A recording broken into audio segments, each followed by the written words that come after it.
बिस्मिल्लाहिर्रहमानिर्रहीम, अस्सलामुअलैकुम। सैयदा इकरा बुखारी सुबह सवेरे पाकिस्तान में तमाम देखने वालों को खुश आमदीद कहती हैं और यकीनन आप सब खैरियत से होंगे। और हमेशा की तरह आज भी बहुत सी इंटरेस्टिंग चीज़ें और इन्फॉर्मेटिव चीज़ें जो है आपके लिए लेकर आएंगे। बड़े मज़े के सेगमेंट्स हैं जो कि हम आगे सुबह सवेरे पाकिस्तान में आपके साथ शेयर करेंगे और आपको दिखाएँगे। और क्योंकि मौसम बड़ा अच्छा हो रहा है, ठंड बढ़ रही है और ऊपर से वीकेंड है, तो वीकेंड पर तो बच्चे वैसे ही इंजॉय करेंगे वीकेंड को, और जैसे बड़े भी हैं साथ साथ उनके बच्चों के बड़े भी इंजॉय करते हैं। तो क्यों ना हम मज़े की जो है ना गेम्स बच्चों को खिलाएं। वीकेंड है तो वीकेंड पे तो मज़े की गेम्स होती हैं, मज़े के खाने भी बनते हैं। तो बच्चों को ज़रा ना है उनका फुल खूब उनको मज़ा करते हैं, खूब हल्ला गुल्ला जो है लगता है वीकेंड पर। तो जब हम इतनी अच्छी बातें करें तो आज की अच्छी बात आपसे शेयर करते हैं। तो अल्लाह ताला ने इंसान को मुख्तलिफ़ औसाफ़ दिए हैं और उन्हीं औसाफ़ के साथ पैदा किया है। तो उन्हीं औसाफ़ में से चंद औसाफ़ ऐसे भी हैं जिनको मतलब अगर हम उनसे आपसे हम शेयर ना करें तो वो कैसे हो सकता है मुमकिन। तो एक जो वस्फ़ है इंसान का, उसूल पसंदी। इंसान को उसूल पसंद होना चाहिए। आप ये अहद कर लें कि आपने उसूल पसंदी के साथ काम करना है। उसूल पसंद जब इंसान हो जाता है तो वो हर काम हर फैसला जो है मेरिट पर करता है। अगर उसी एग्ज़ाम्पल हम देख लें कि हमने अगर किसी यूनिवर्सिटी में एडमिशन लेना है तो उस पर डिफरेंट बेस होती है। स्पोर्ट्स बेस पे भी लेते हैं, कोई नातिया कलाम वगैरह होता है, उसके ऊपर भी उस बेस पे भी जो है ना इंसान जो है आगे जाता है और एडमिशन लेता है। तो उसमें अगर हम देख लें जैसे कि हमारे बैठे होते हैं जजेस बैठे होते हैं, तो उनको उसूल पसंदी के साथ फैसला करना चाहिए और वहाँ बहुत ज़रूरी होता है क्योंकि बच्चों के फ्यूचर का जो है वो सवाल होता है। वहाँ पर इंसान अगर अच्छा फ़ैसला कर ले, मेरिट पर फैसला किया जाए तो बच्चों का फ्यूचर जो है वो ब्राइट हो जाएगा और यकीनन वो बच्चे आगे आएंगे जो हक पर होंगे, जो मेरिट पर होंगे। ये तो थी हमारी आज की अच्छी बात और आप ये अहद कर लें कि आपने उसूल पसंदी जो है अपनी ज़िंदगी के अंदर शामिल कर लेनी है। आपको अपने अगले सेगमेंट की जाने बढ़ेंगे और सोशल मीडिया में देखेंगे कि कौन सी इंटरेस्टिंग स्टोरीज़ हैं, जो कि वैसे आजकल जो स्टोरीज़ हैं वो काफ़ी सोशल मीडिया पर वायरल हो रही है, जो हम आपके साथ शेयर करने जा रहे हैं क्योंकि इनका काफ़ी ज़्यादा फेसबुक पे, ट्विटर पर, हर जगह पर हमने देखा है कि ये स्टोरीज़ जो है ना बड़ी वायरल हो चुकी है और लोग बड़ा पसंद कर रहे हैं। तो हमारी जो सोशल स्टोरी है उसकी जाने बढ़ेंगे। तो वैसे तो बिल्लियाँ रखने का शौक़ हर एक को होता है और पालने का भी होता है। मैंने भी अपने घर में एक बिल्ली पाली और बड़े उसको हम प्यार से उसको खिलाते पिलाते और उसके साथ खेलते भी हैं। तो यकीनन बहुत से लोग हैं जिन्होंने अपने घरों में बिल्लियाँ रखी हैं और उनके साथ वो खेलते भी हैं और उनका बड़ा ख्याल रखते हैं। लेकिन जनाब जापान में तो बिल्लियों से मोहब्बत का इन्होंने लोगों ने शानदार मुजाहरा पेश किया और उन्होंने बिल्लियों का रूप धार कर सड़कों पर निकल आए।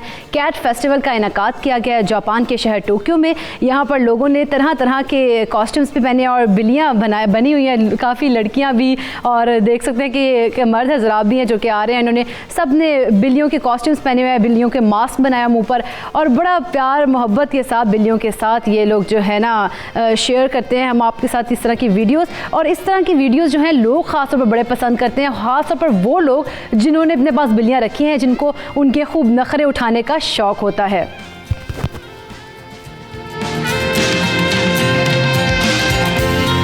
ये तो था जापान के शहरी जो हैं वो काफ़ी ज़्यादा इंजॉय कर रहे हैं कैट फेस्टिवल को। अगली स्टोरी जो हमारे पास है वो है चीन से। और चीन में जनाब एक बड़े मज़े की जो है ना ख़बर अब आपको मैं साथ शेयर करने जा रही हूँ। वो ये है कि वैसे मैंने आपको पहले भी एक दफ़ा हमने पहले भी जिक्र किया था कि जो बच्चों को अगर आप बाहर लेकर चलते हैं तो उनका ख्याल भी रखना चाहिए। लेकिन चीन में एक ऐसा वाक़या पेश आया कि एक बच्चा जो है शरारतों में पहले खेल कूद रहा था, लेकिन जब वो फंस गया मुश्किल में तो उसको वहाँ से छुड़वाने के लिए रेस्क्यू तो आ गए, लेकिन वो बड़ी एक सिचुएशन ख़राब सी हो गई जब बच्चा शीशों के दरमियान फंस गया और वो चीखो पुकार उसकी सुनी लोगों ने। तो ये वीडियो देख लें आप कि ये छोटा सा बच्चा है, नन्हा सा, ये पहले खेल रहा है, बड़े आराम से खेल में मसरूफ़ है, लेकिन इसको नहीं पता कि खेल खेल में ये इसके अंदर फंस भी सकता है जनाब। ये देखिए बच्चा फंस गया था और ये रोने लग गया था, जिसको आके सिक्योरिटी जो एहलकार उन्होंने बचाया है और इस बच्चे को इस दुविधा से निकाला है। ये मुश्किल में फंस गया था, इसको उन्होंने निकाल लिया है। लेकिन आपको हमेशा यही कहते हैं, इस वीडियो को दिखाने का मकसद भी यही है कि इस किस्म के हादसा से बचने के लिए बच्चों का ख़ास तौर पर ख्याल रखें जब आप बाहर निकले तो।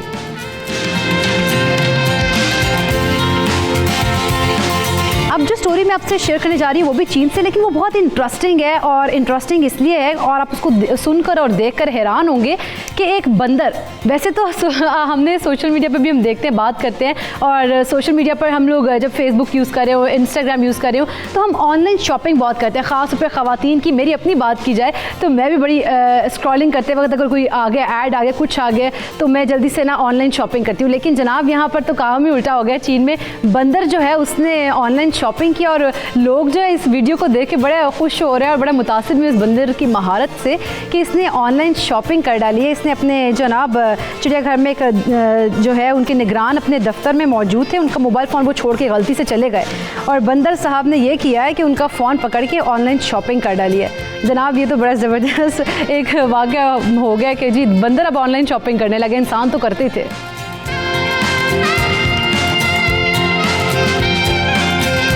ये तो थी हमारी सोशल जो सेगमेंट है उसकी इंटरेस्टिंग स्टोरी, यकीनन आपको पसंद आई।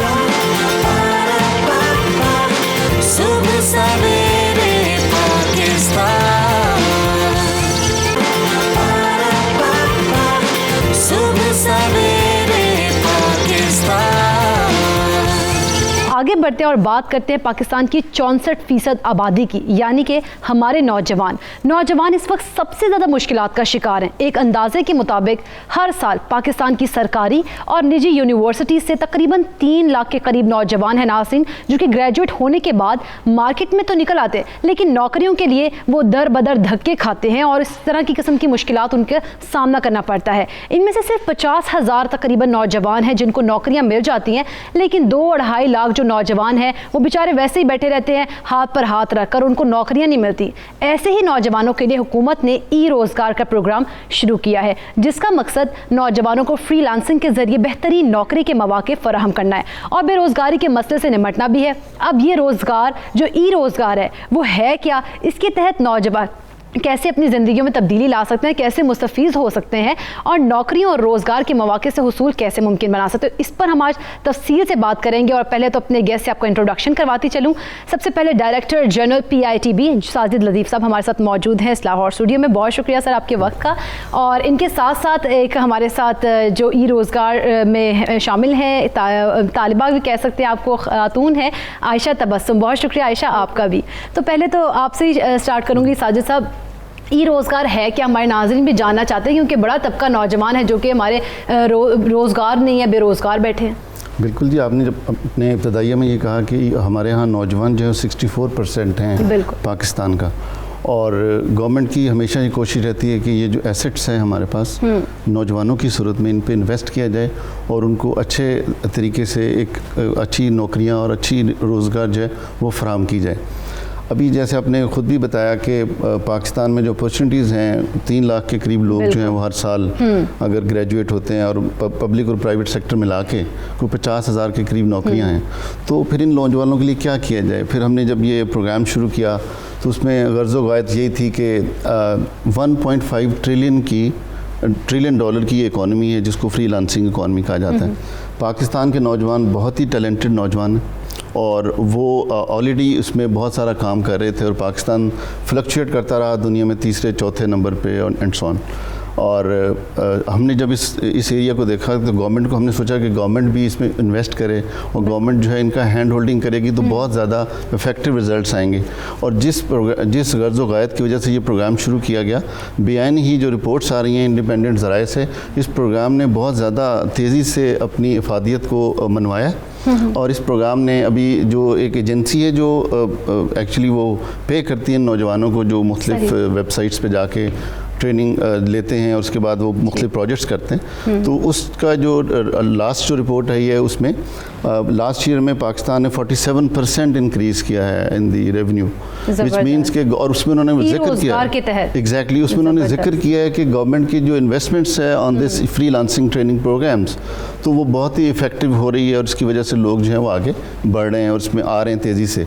और ये इतना बावकार रोज़गार, इसका नाम हमने रखा है जी रोज़गार था, इसका स्लोगन है कि ये बावकार रोज़गार है क्योंकि लोग घर बैठे अपना तेज़ी से प्रोजेक्ट्स कर सकते हैं। और सबसे अच्छी बात जो है वो इकरा ये है कि इसमें हमारे नौजवानों में जो हमारा एक फीमेल तबका जो है बहुत ही पीछे रह जाता है, लेकिन आगे लेके आने के लिए ये एक इनिशिएटिव है। जी जी बिल्कुल। इस केस में आप सुनकर हैरान होंगी कि जब हमने प्रोग्राम स्टार्ट किया तो फीमेल की पार्टिसिपेशन 45% थी जब पहली दफ़ा हमने इसकी एप्लीकेशन ली।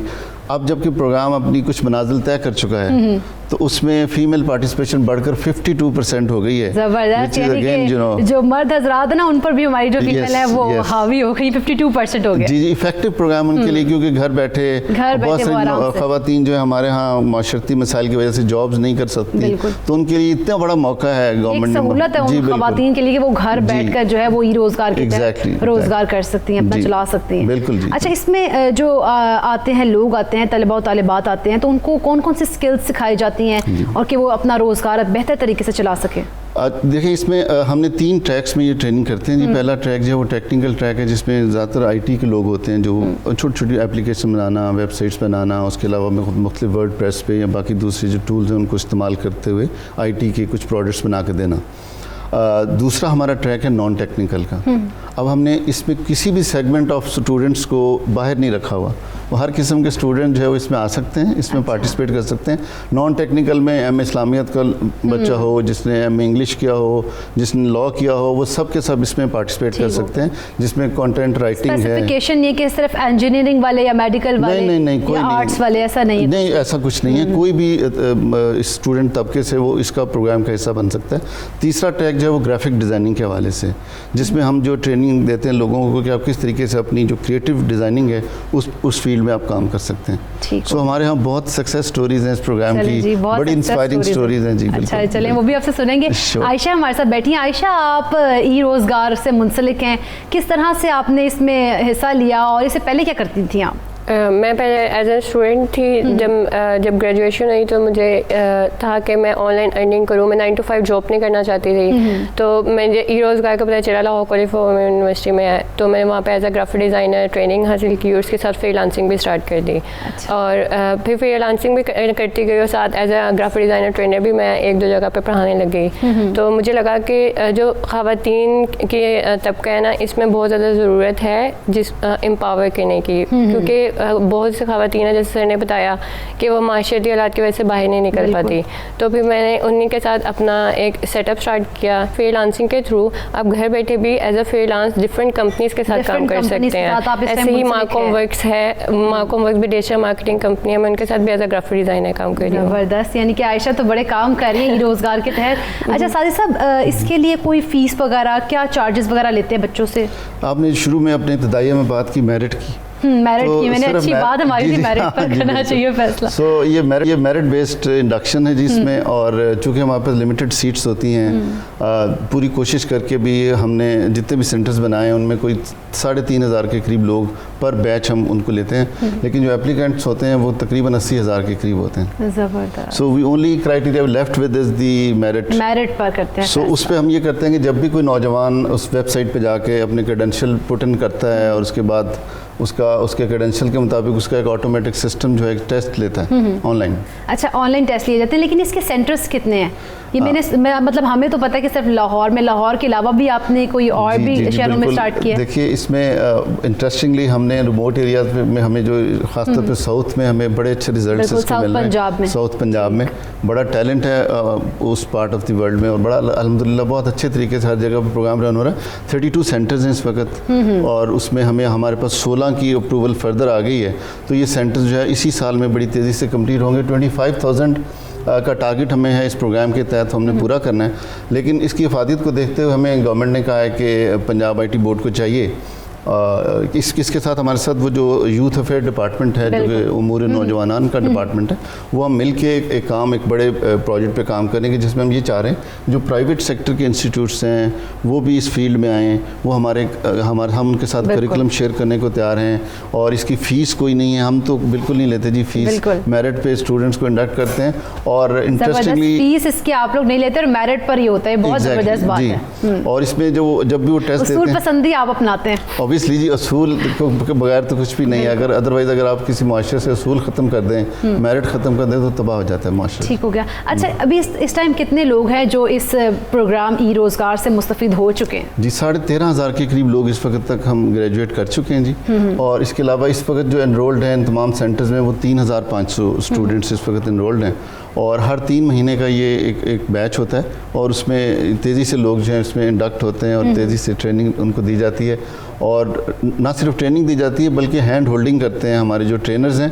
और हमारा बल्कि वस्फ भी प्रोग्राम का जो एक मेन फोटे है वो यही है कि हम जो ट्रेनर्स लेते हैं वो प्रैक्टिशनर्स होते हैं, वो खुद भी फ्रीलांसर्स होते हैं, तो उनको पता होता है कि किस तरीके से इस इकोनॉमी में आना है और इसमें कैसे हमने जो है ना ग्रोथ करनी है। जी बिल्कुल जी। तो वो उस लिहाज से हमें ये जो हमारा एलिमेंट है कि हम जो टीचर्स लेते हैं वो खुद प्रैक्टिशनर हैं, तो वो हैंड होल्ड करके उनकी प्रोफाइल बनाई जाती हैं, उनको वहाँ पे बताया जाता है कि how to bid on the international tendering and so वो जब बिड करते हैं तो बिजनेस प्लान उनको बना के बताया जाता है कि आपने कैसे किसी प्रोजेक्ट को बिड करना है, उसको विन कैसे करना है, क्योंकि इंडियंस भी कंपटीशन में है, बांग्लादेश भी कंपटीशन में है, यूएस के लोग भी कंपटीशन में है, तो सब लोगों एक ही चूँकि ग्लोबल फील्ड है और सारे लोगों के लिए एक्सेसिबल है। सो इस लिहाज से ये बड़ा ज़रूरी है कि अपने नौजवानों को बताया जाए कि आपको वो टिप्स दी जाएं कि आप किस तरीके से किसी प्रोजेक्ट को विन कर सकते हैं। और उसके बाद आपका जो एक काम आप जितने अच्छे तरीके से करेंगे वो आपके नेक्स्ट प्रोजेक्ट का रेफरेंस बन जाता है। ठीक हो गया। साहिद साहब शॉर्टली क्योंकि टाइम हमारे पास कम है तो मुझे ये बताएं कि आप कौन कौन से कोर्सेज हैं इसमें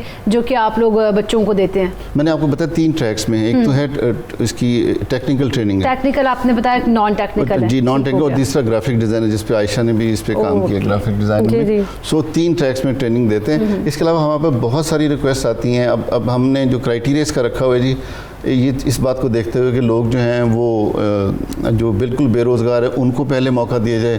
सो अभी जो पार्ट टाइमर्स हैं उनको हम मौका नहीं देते। हमारे पे इतनी रिक्वेस्ट आती हैं कि हमें भी मौका दिया जाए, हम भी चाहते हैं कि घर जाके काम करें।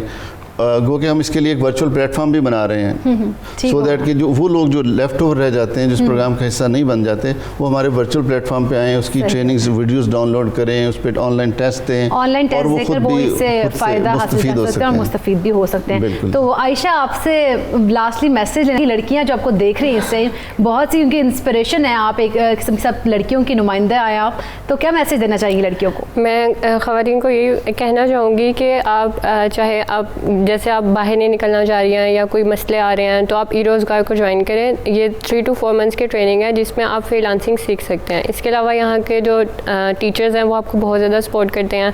आप जब भी मैसेज करें या कुछ भी कॉल करें, आपको कहीं पर भी मसला आया वो आपको सपोर्ट करेंगे। मुझे PITB से बहुत ज़्यादा सपोर्ट मिली। मुझे सर साजिद हैं, सर हैदर हैं, सर अहमद हैं। मुझे कहीं पर भी मसला आता है मैं उन्हें कॉल करती हूँ, वो मेरे मसले को सॉल्व करने की पूरी कोशिश करते हैं। तो आप इसको ज्वाइन करें और फ्रीलांसिंग के थ्रू आप घर बैठे भी अपनी फैमिली को सपोर्ट कर सकते हैं।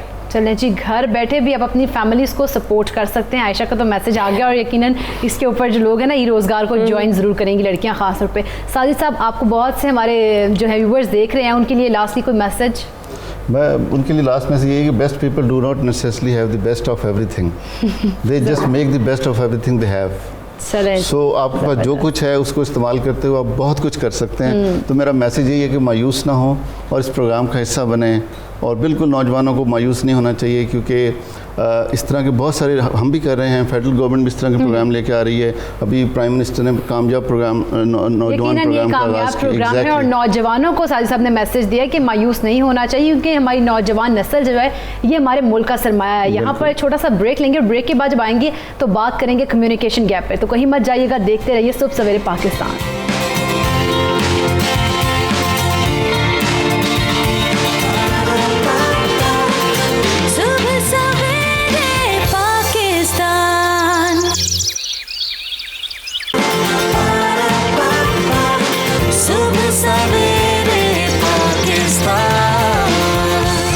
आज का जो हमारा टॉपिक है वो बड़ा ही इंपॉर्टेंट है, कम्युनिकेशन गैप। हमारी सोसाइटी में कम्युनिकेशन गैप जो है वो बड़ा बढ़ गया है। आखिर कम्युनिकेशन गैप क्या है, क्यों होता है, इसके असरात क्या होते हैं और इससे बचा कैसे जा सकता है, इस पर हम तफसीलन बात करेंगे। सबसे पहले तो अपने गेस्ट से आपका इंट्रोडक्शन करवा दूँ तो हमारे साथ मौजूद हैं, किसी में तारुफ की मोहताज नहीं है, माहिर नफ्सियात डॉक्टर अमरीन। बहुत शुक्रिया डॉक्टर अमरीन। सबसे पहले पाकिस्तान के सेट पर आपको बड़ी बार देख चुके होंगे हमारे व्यूवर्स भी। और जो हमारी नेक्स्ट गेस्ट हैं वो हैं एंकर पर्सन रोमा इरफान मलिक। ये भी किसी तारुफ की मोहताज नहीं है, आप अक्सर टेलीविजन स्क्रीन पर देखते हैं। बहुत शुक्रिया रोमा आपका भी। Thank you. तो डॉक्टर अमरीन, पहले तो गुफ्तगू का आगाज़ आपसे ही करूँगी। कम्युनिकेशन गैप होता क्या है, बुनियादी वजह क्या है इसकी? देखिए इकरा, सबसे पहले बात कम्युनिकेशन जब हम करते हैं तो उसको अक्सर लोग जो है वो कंफ्यूज करते हैं बातचीत से। मैं हमेशा ये कहती हूँ कि कम्युनिकेशन और एक आम बातचीत करने में फ़र्क होता है। वो फ़र्क क्या होता है कि एक तो होता है हम बैठ के आप गपशप कर रहे हैं, बातचीत कर रहे हैं। कम्युनिकेशन का मतलब ये है कि आप इफ़ेक्टिवली किस तरीके से अपना मैसेज दूसरे को कन्वे करते हैं या अपने जज्बात या इमोशंस दूसरे को कन्वे करते हैं। तो सबसे पहले मैं जानना ज़रूरी है कि this is called the communication, to communicate. अच्छा, अब दूसरी चीज़ समझने की ज़रूरत है कि जब हमने कम्युनिकेट करना होता है तो दो तरीक़ों से होता है। एक हम इंट्रा कम्युनिकेशन, अपने साथ कैसे हमने सेल्फ टॉकिंग करनी है। एक है इंटर कम्युनिकेशन, किसी दूसरे के साथ, कि जैसे मैं अभी आपके साथ बात कर रही हूँ। तो जब इंटर कम्युनिकेशन की बात आती है, दो लोगों के दरमियान की बात आती है, तो बहुत ज़रूरी है कि अगला जो है वो रिसीविंग एंड पे भी हो। रिसीविंग एंड का मतलब ये है कि अगर मैं कोई बात करना चाह रही हूँ आपसे या किसी चीज़ के ऊपर डिस्कस करना चाह रही हूँ और अगला इंसान सुनने के लिए ही तैयार नहीं है, तो वहां पर फिर कम्युनिकेशन गैप क्रिएट होता है। तो इसमें बेसिकली एक गिविंग एंड पे होता है, एक रिसीविंग एंड के ऊपर होता है। तो इसको हम कहते हैं कि कम्युनिकेशन के लिए बहुत ज़रूरी है, इफेक्टिव कम्युनिकेशन के लिए, कि अगला रिसीविंग एंड पे भी हो। अब आपने रीजंस की बात की, तो मैं थोड़ा सा ज़रा रीजंस के ऊपर जाऊंगी साइकोलॉजिकली।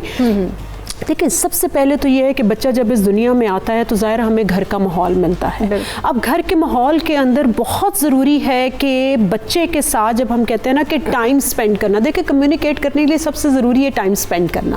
आपके पास टाइम होगा तो आप बच्चे के साथ टाइम स्पेंड करेंगे। अब वो जो पहले वक्तों में जॉइंट फैमिली सिस्टम होता था, गैजेट्स नहीं होते थे, तो बच्चों के साथ ज़्यादा मिलजुल के बैठते थे। एग्जैक्टली। और जब आपस में भी मिलजुल के बैठते थे, खाना दस्तरखान पर खाते थे, तो बच्चा जो था वो लर्न करता था कि किस तरीके से अपने फैमिली मेंबर्स के साथ जो वो ग्रो कर रहा होता है इनिशियल स्टेजेस पे, खाने के उनको तरीके आदाब वगैरह बताए, सारा कुछ, तो वो कम्युनिकेट करना सीखता था वहां से। अब बच्चों ने कम्युनिकेशन जो गैप की मेजर रीजन है दैट इज द गैजेट्स। अब बच्चा कम्युनिकेट नहीं कर पा रहा, अब बच्चा गैजेट्स, टैबलेट या मोबाइल के ऊपर गेम्स की फॉर्म में सारा कुछ चीजें जो है वो देख रहा है, लेकिन उसको अगला रिसीविंग एंड नहीं मिल रहा, जो मैंने आपकी बात की। रिसीविंग एंड नहीं मिल रहा, जिसकी वजह से क्या हो रहा है कि सबसे पहली रीजन तो यह है कि कम्युनिकेशन गैप इस वजह से आ गया, गैजेट्स की वजह से। नंबर 2 मेजर रीजन ये है कि हम टाइम, इतना नफसा नफसी का दौर and life is getting too fast, कि जहां पर के बच्चे को, पेरेंट्स को या घर वालों को इतना टाइम ही नहीं मिल पा रहा because of the psycho social pressures जो भी हैं, कि वो बच्चे के साथ बैठकर, जैसे कि पहले वक्तों में अगर आप देखें तो हमारे पेरेंट्स या हमारे जो ग्रैंड पेरेंट्स थे हमें स्टोरीज सुनाते होते थे। हमें रात को सोते वक्त जो थे वो पहले ना स्टोरीज हम सुनते थे और उन स्टोरीज में ही सो जाते थे, और हमें तो वो कम्युनिकेशन थी बेसिकली। अब क्या हो गया, जब ये दूसरी रीजन हम बात करते हैं कि हमारे पास टाइम भी नहीं है, तो बच्चों के जो जज्बात या वो जो अपनी चीजें कहना चाहते हैं, और बच्चे आप देखेंगे अपनी तोतली जबान के अंदर छोटी छोटी चीजें जो वो कहना चाहते हैं, और बाज़ औक़ात माँ बाप या घर वालों के पास इतना टाइम नहीं होता, कहते जल्दी जल्दी बात करो, जल्दी बात करो, तो बच्चे के वहीं पर इमोशन सप्रेस हो जाते हैं। वो पहली स्टेज है जहाँ बच्चा लर्न कर लेता है, जो आपने कहा कि हमें अगला जब सुनने को ही तैयार नहीं है, तो नेक्स्ट स्टेज पे जैसे जैसे वो ग्रो करता है, जब वो स्कूल जाता है वहाँ पर टीचर, असातिज़ा उनको स्नब करते हैं। आपने भी देखा होगा, हम अपने ज़माने में बाज़ औक़ात असातिज़ा से बात करते हुए डरते थे, क्योंकि हमें ये होता था कि क्लास में उस्ताद हमें स्नब ना कर दे। तो ये जो स्नबिंग का जो एटीट्यूड है और जो इग्नोरेंस का जो एटीट्यूड है, ये दोनों एटीट्यूड्स जो है ये फिर जो आगे बच्चे में ये चीज़ क्रिएट करते हैं, और बच्चा जो है वो is unable to communicate further, communicate नहीं कर पाता है। रोहमा, आपके ख्याल में आज जैसे जदीद दौर चल रहा है, गैजेट्स की बात की डॉक्टर अमरीन ने, तो क्यों इतना कम्युनिकेशन गैप आ गया हमारे सोसाइटी में, बच्चों में, वालिदैन में, बच्चों के साथ वालिदैन का कोई मतलब उनकी कम्युनिकेट नहीं कर पाते हैं? एक्चुअली इकरा, मुझे ऐसे लगता है कम्युनिकेशन गैप, पहले तो मैं पैकेज भी सुन रही थी, उसमें ये था कि नए लोगों से इंटरैक्ट करने के लिए कम्युनिकेशन बहुत ज़रूरी है। ठीक है, वो है, लेकिन जो आपके ऑलरेडी रिलेशनशिप्स हैं ना, उनको मेंटेन रखने के लिए कम्युनिकेशन बहुत ज़रूरी है। और basically it's lack of understanding और लैक ऑफ कम्युनिकेशन। और जब आपकी किसी के साथ भी, वो चाहे मैं और आप दोस्तें हैं, हमारा कम्युनिकेशन नहीं होगा, मेरी कोई टीचर है या मेरा कोई स्टूडेंट है या मेरी मदर है, जहाँ पर कम्युनिकेशन नहीं होगी, आप देखें रिश्ते हमेशा ख़राब होते हैं। हम एजम्पशंस क्रिएट कर लेते हैं और हम हम खुद ब खुद जो चीज़ पर आप एज्यूम करते हो वो हमेशा दैट लीड्स टूवर्ड्स डिज़ास्टर।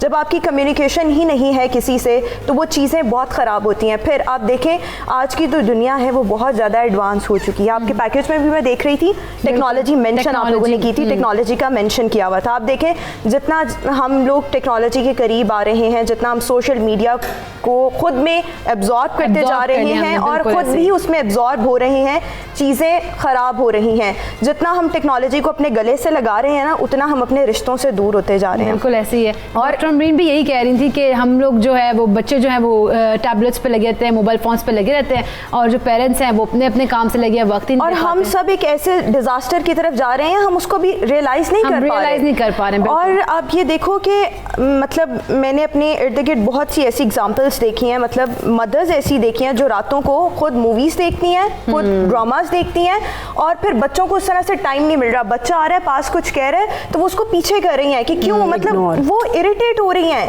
मतलब ये मैं आपको वो एग्जांपल्स बता रही हूँ that I have seen around, अपनी फैमिली में मैंने देखी है। बिल्कुल कि और ये देखो फिर बच्चों में का जो कॉन्फिडेंस होता है वो शैटर करता है। रीजंस की अगर हम बात करें तो इसकी बहुत रीजंस हैं। हम सबके डिफरेंट एटीट्यूड्स हैं। फॉर एग्जांपल मैं कोई आइडिया लेकर अपने किसी बॉस के पास गई हूँ, उनको आइडिया पसंद नहीं आया, वो अपने तरीके से उसको डील करेंगे और फिर मैं नेक्स्ट टाइम उस तरह से आइडिया लेके उनके पास नहीं जाऊँगी। अननेसेसरी तरीके से हम लोगों को कंट्रोल करना चाहते हैं, जो कि एक और वजह है कम्युनिकेशन गैप की। हम आप देखें कि पेरेंट्स जो हैं वो दूसरे बच्चों की एग्जाम्पल्स देकर अपने बच्चों का कॉन्फिडेंस गिराते हैं। वो उसकी पोजीशन आगे तुम्हारे नंबर क्यों कम है, तो वो देखो फिर बच्चे में कम्युनिकेशन गैप आ गया ना। माँ बाप के लिए एक अजीब सा इल्यूजन उसने क्रिएट कर लिया।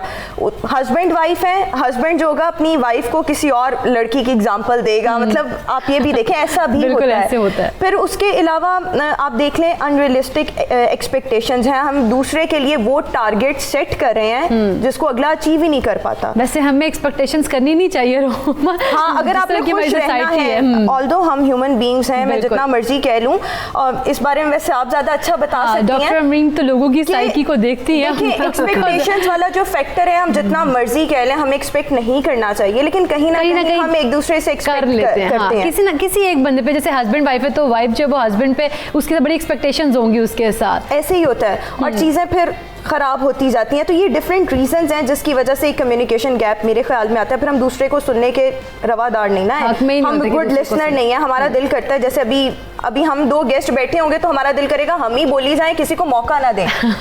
कम्युनिकेशन गैप, ये चीजें कम्युनिकेशन गैप की तरफ ही जाती हैं। बिल्कुल, इट्स अ डिजास्टर। बिल्कुल ऐसे ही है, इट्स अ डिजास्टर। वो सही कह रही हैं रोमा भी। सुबह सवेरे पाकिस्तान, सुबह सवेरे पाकिस्तान।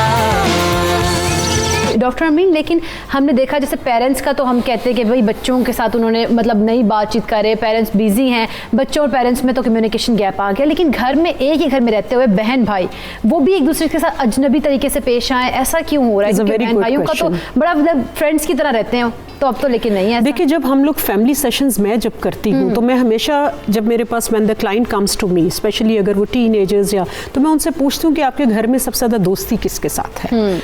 मैं जो थोड़ा सा जब केस हिस्ट्री लेती हूँ, और व्हाट आई हैव सीन कि अगर बच्चों की माँ बाप के साथ नहीं है तो मैं सिर्फ देखती हूँ कि बहन भाई कितने हैं और बहन भाई में कौन सा नंबर है और बहन भाइयों के साथ कितना दोस्ती है। जो आजकल मुझे दिखने में आ रहा है वो ये आ रहा है कि बच्चे मोस्टली ये कह रहे हैं कि बस बहन भाई भी अपनी अपनी ज़िंदगी में है और एज सच किसी से कोई इतनी खास दोस्ती नहीं है। इंटरेस्टिंग थिंग, जब मैं उनसे पूछती हूँ कि जब आपकी बहन भाइयों से भी दोस्ती नहीं है तो आप किसके साथ टाइम स्पेंड करते हैं या आपको बॉदर करता है, तो आजकल के टीनेजर्स कहते हैं no, it doesn't bother to us any more because they're too much engaged and involved and absorbed into gadgets कि अब उन्हें उन रिश्तों की जरूरत ही महसूस नहीं रही। This is the dilemma।